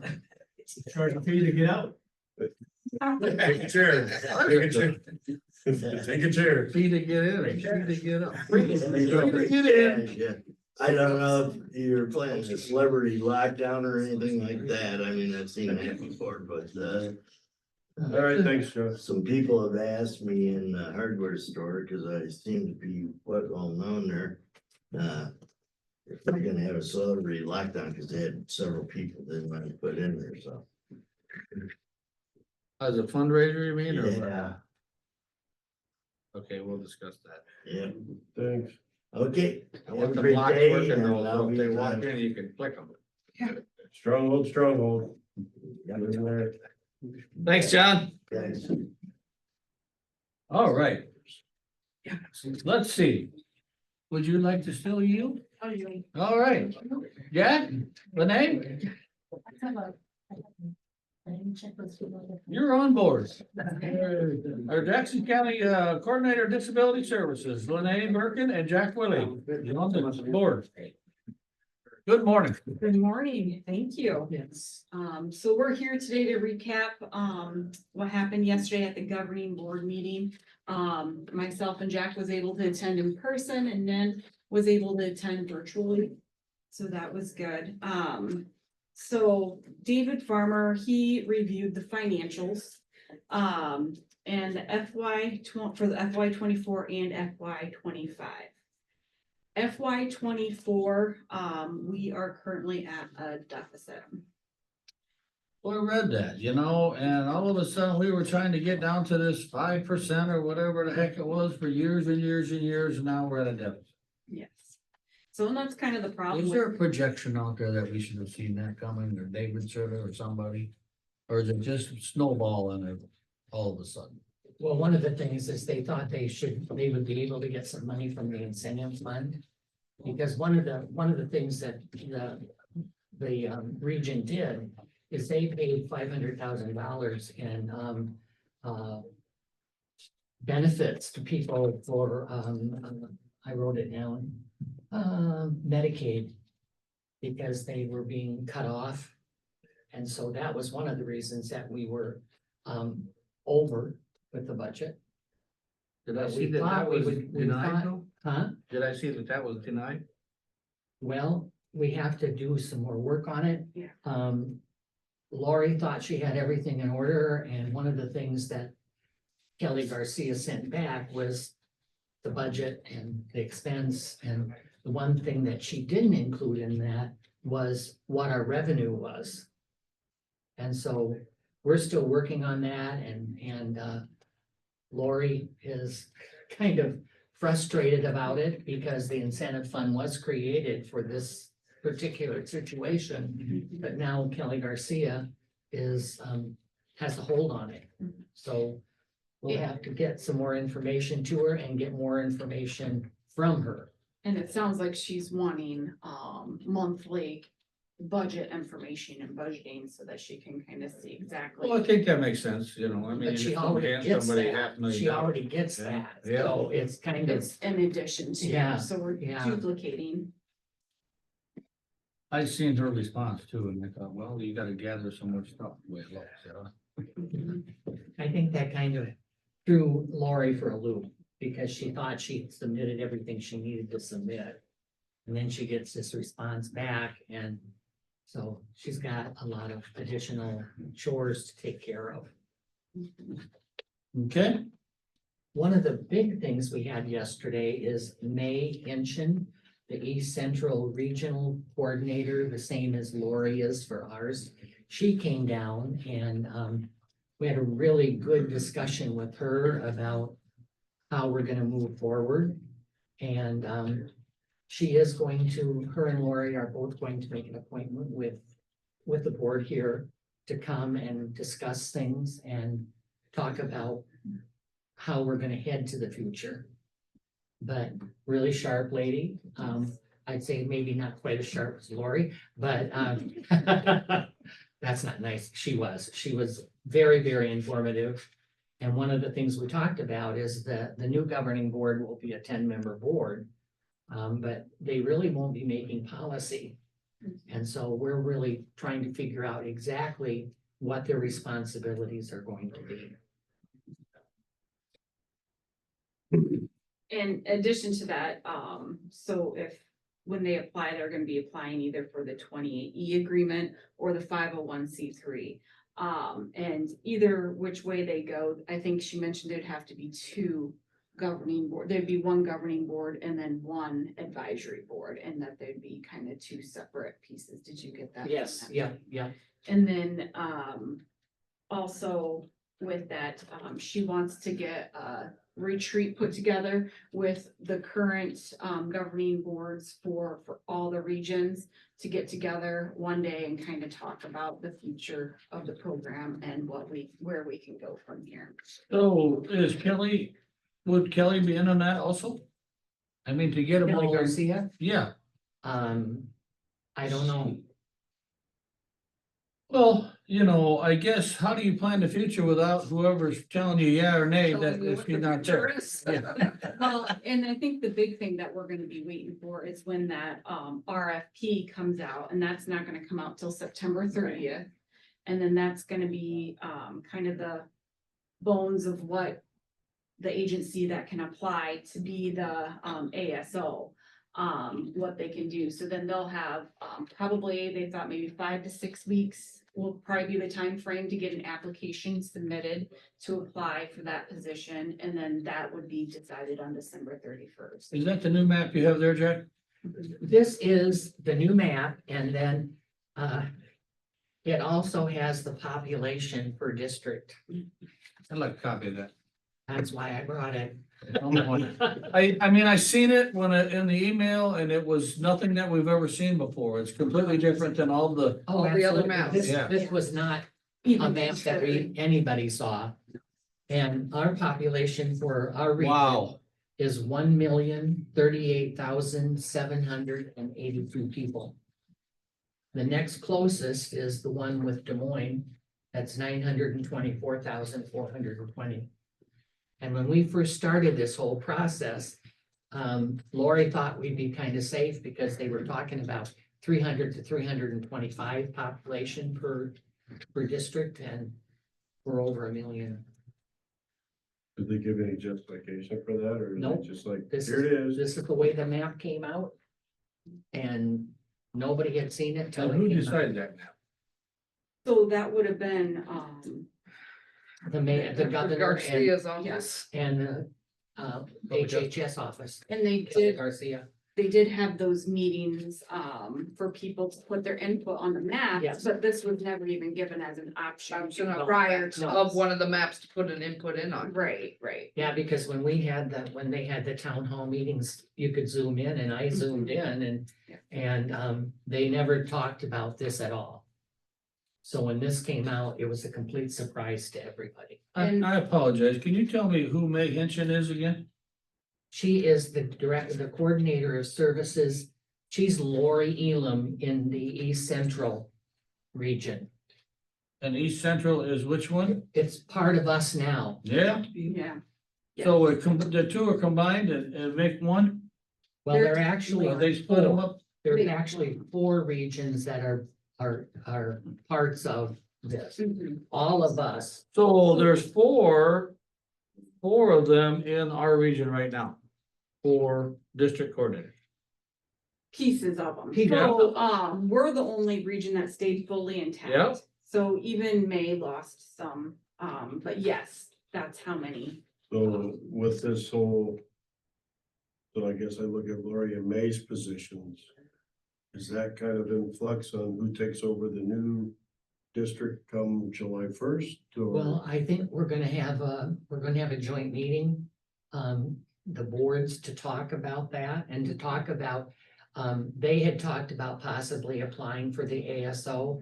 We had also talked about applying for the ASO to fill out the application and see if we could look that our region, and this was obviously before we knew this was the region. Right. But, yeah, I mean, it's astronomical.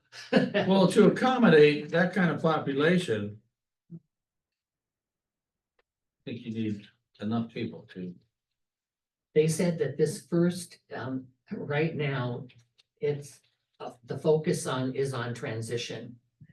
And see how we're going to transition into the new regions. And they're having a meeting in Cedar Rapids at I think whatever the college, Kirkwood is it? College over there, to have a meeting over there to discuss how we're gonna move forward. Interesting.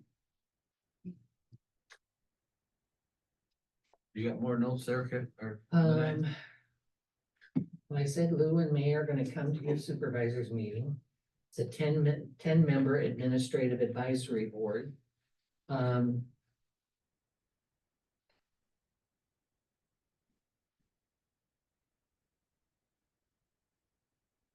Oh, and one other thing that you talked about is a co-responder with the sheriff's department.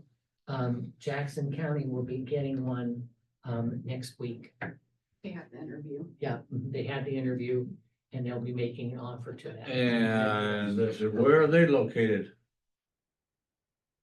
I don't. Where will they be housed? I don't know where Is they're. that different than the crisis person, the part-time one that comes over? Yeah, So that's the co-responder. Yeah, that's, So, yeah, that's the co-responder. So it's been vacant, since June. yeah, And they've had, people coming in from Davenport who just have been filling in, a day or two here or there. But now, once they get this person hired, the co-responder will be back in 4 days a week, so that we'll have better coverage Independent. for that. Yeah. Okay, I thought there was additional. I didn't know. No. what was going into. Cool. Okay. right now at our retreat, we're gonna be putting together a draft of how things are gonna happen. And we'll keep you abreast of what that is. We don't know at this point what it It's is. just a big question mark. Yeah. It is. So, yeah, I so hope it always has been. Goes better than the Seventh Judicial Advisory Board. I hope it goes better than the workforce merger did too, several years ago. That was a nightmare. I think So the everybody co-responder yes. is obviously being used and we have documentation for that. So, and I can give you some numbers here. So, our mobile crisis, we had assisted 5 individuals in Jackson County last month. Jackson County Regional Health Hospital, they used our telehealth psych eval 3 times, in July. And then our, co-responders, they had 62 calls last month, 60 adults, 2 children. And part of that was the Eden Valley follow-up, from that incident. And we had, in July, we were up on our court committals as well. We had 5 court committals for mental health last month. For getting into a job that seems to be forever changing, you sound like you're doing a very good job trying to. I was just gonna say, So- Lene is doing a wonderful job getting this coordinated and taking over from Lynn. I'm amazed. Thank you. I'm glad I had that time with Lynn though. Well, She I was expected full no of less. the knowledge. So, So, It's noticed, good job. Thank you. We appreciate what you're doing. I know it's. You walked in at a. It's a question, well, you still don't know. No, it's No, turbulent. Very good Still don't. question. I have a question. If your focus over the next several months is figuring out what goes next, how do you transact business today? I mean, how are you're doing like 2,000? Just like normal, we have to do it just like normal because the new law doesn't take effect till July 1st of A 2025. year from now, so you just have to maintain what you've already been doing and trying to do well. As the same time as you are Trying to. Trying to stay key in Trying to on see what what's- the what future is going to changes are. bring to So us. understand that when we did interviews, these people were interviewing for a job they don't know they're gonna have. You know, that's the Bottom line, And bottom so line. that- That, We respect that very much. Like And that's the Iraq, one thing where I they- in talked the military, where they come up, are we gonna get rid of this base or that base? And you don't know if you're on the chopping block or not. It's just you try to make it look as good as you can. And every time we have an HHS meeting, I talk to them about, it's imperative that we have a local coordinator of services. Well, keep So pushing that that. the people know where they can go to get the assistance that they need. If there isn't a coordinator of services in each one of the counties, they're gonna be lost. and it works. We lost our local offices and keep it up. Good job. Thank you. So, thanks. Stay positive. And I'm glad you chose the 21st, because our grandson gets married the 14th of September. So we're gonna My be God. Cedar You Rapids. know, now to say that, I seen you on the news a couple days ago. How long ago was it? Your son was acknowledged as, Oh, yeah, Jason, was named the outstanding police officer for the city of. and I seen you and Marilyn sitting at the table. I said, look at there now, Jane, there's Jack. We were, it was a wonderful, that's the optimist. Well, congratulations to him. Yes, absolutely. Yeah. It was a wonderful day. Didn't know the news. All right. Here we go. Now we gotta go pay my taxes. There you go. Oh, you got a little while. Everybody coming in. You got a little while, yeah. Thank you. Can't wait till September 30th. What do you want to know? Look, it was sticker shock a little bit, yeah, but anyway. Lisa. If you didn't see anybody. Hmm? This morning, I need a motion to approve the minutes of the August 13th, 2024 board proceedings written by Auditor Smith and authorized publication in the official newspapers. So move. Second. I have a motion and a second to approve the minutes from the August 13th, 2024 board proceedings and publication as presented. All those in favor say aye. All right. Aye opposed, motion carried. Ahem. We're having a meeting over here. Appreciate it. I need a motion to accept and place on file the Veterans Affairs Commission meeting minutes for the June fifth, 2024, and the July 10th, 2024 meetings as presented. So Second. Motion and a second to approve the Veterans Affairs Commission meeting minutes for June fifth, 24, and July 10th of 24. All those in favor say aye. Aye opposed. Motion carried. That's all that I have for the board today.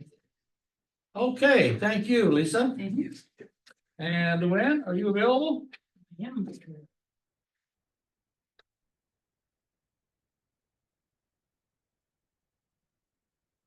Good morning. Good morning.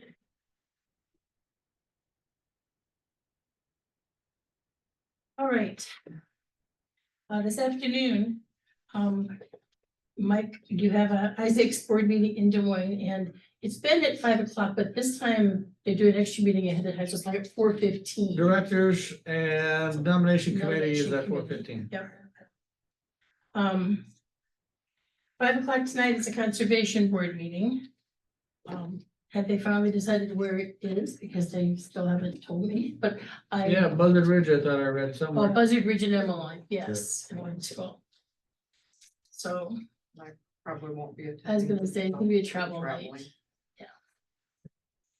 Wednesday, August 21st, is the Isaac Conference in Des Moines for all of you. And Wednesday, it'll be from 8 AM to 7:30 PM. At 1:30 or 1 o'clock that afternoon is the workforce full board meeting, which I assume you'll be attending by Zoom. I'm gonna run over quick. They're gonna run it. It's a height to the board, isn't it? So, okay.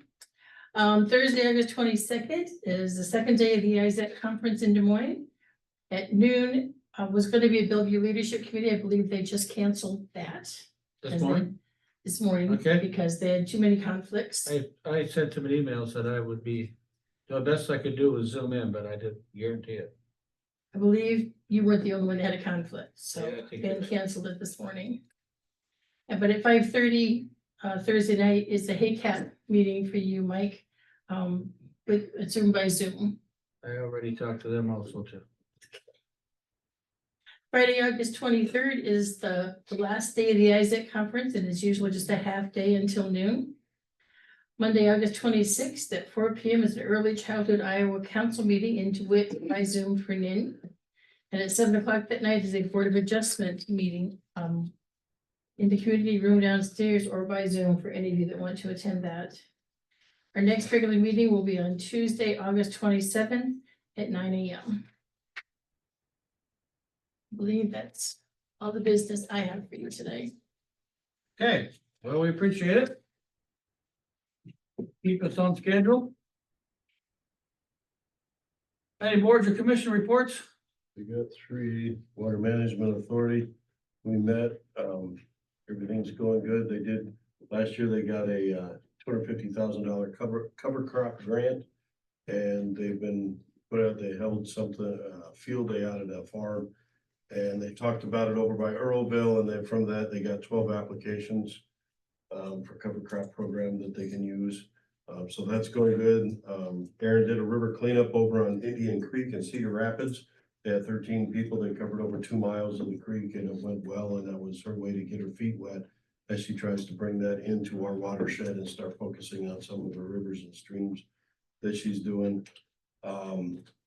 She'll be presenting at the ISAC conference this week. So talking about the funding formula that most other WMAs in Iowa are jealous of the way ours is working and how they calculate the funding that we support the WMA with. So she'll be talking about that and what we do with it. So make sure you catch that. It's pretty informative. Going on to Limestone Bluffs RC&D. Michelle just taken over and to listen to the grants and things that she's working with in groups. And right now she's still trying to pick through and figure out all the nuances of the job. And every time she turns a corner, she finds, oh, there's this website. Oh, there's this group. Oh, there's that. So she's kind of getting a handle on it, and she's got several grants in the works. So that seems to be going full steam ahead. Together We Build met last night. I was able to attend most of that meeting, but I left early a little bit so I could go to the zoning board. They're just getting their the true understanding of the finances of what the monthly expenses are on that building and how they're gonna make sure everything gets covered and all that stuff between Inc. and the LLC. And they're getting a pretty good grasp on it. They talked about rental rates. They talked about a few other things, so they're starting to come into their own as far as getting their feet underneath them as they're trying to figure out how they get the word out, because with the main conference room being designated the MSB Ag Learning Center, it doesn't really scream rental space. Rent me. For people wanting to a graduation or a wedding or something like that, so that's a conflict, so they're trying to figure out how they can handle that, so. Those are the things with the three committees I had this last week or so. I didn't really have much. Had a waste authority yesterday and, we had the end of the year and they were down quite a bit for July. There was some road work done and such, and of course, we knew that, 250 was being worked on for a couple of weeks, so. That stopped a little bit, but, we had some, big expenses. One is the trench that needs to be dug now 10 foot wide through. I don't know how long it is, but it's supposed to be done by the end of, contractors there was really wet to get through the clay and get back there, so. Contractors gotta be done by the middle of September, I believe, so. That should, he says it's amazing where they've done these test sites and drilled down in there, he said, auger down in there and pull newspapers up that you can read from 1988. But, yeah, it was kind of interesting. They only had a few other stories from people that had some sites that they used to use on the farm, you know, there. But no, otherwise things are going good up there. They got all their help back in place and running pretty smooth. I would just like to comment from the fairgrounds side, we did have the World of Outlaws this past weekend. Ran a little longer with all the rain delays. We did contact city and he was like, keep doing what you're doing down there because there was a lot of people in town and That was I probably the most well attended race I've ever seen. Oh, in yeah. Jackson I County. seen some pictures. It looked like it was a full house, yeah. they had a lot of people and they did a lot of work to keep that race going and moving forward. Well, with- boy, they come from a long ways to race. They're Oh, yeah. coming from Pennsylvania and whatnot. I talked to a couple that came from Ireland, not just to see that race, but they've been around for the last 5 weeks. They started off at the Brickyard 500 race Oh, and have just been going to different races. wow, And they were impressed with our that's facility that we that's have good down there. promotion for the fairgrounds there, yeah. And it was amazing how fast they left too. It was like, Oh, yeah. they were all gone. I mean, it was Yeah. good. Oh, They had to it the down next to a one. That science, sounded no like big the race, we're interview. just Well, gone. and some of them I was shocked at how early they got up and got going for how late they stayed out. You know, and Yeah, I they say their first interviewed run. a guy in the TH again too, and he was like racing every day somewhere. They're loading up, and going Yeah, somewhere. They last they 3 pick up days, and yeah. go, yep. Yeah. So hopefully, again, don't forget that we got coming up down there at the fairgrounds is the rodeo. Got the rodeo coming up, End of Timber City September, Rodeo, end of, 31st and 1st. Yeah. Labor Day weekend. hopefully that works out too, so. Bringing in all good things to the community. Good deal. Anything else before the board? Motion adjourned. I'll second that. I have a motion, a second to adjourn. All those in favor say aye. Aye opposed? Motion carried, meeting adjourned.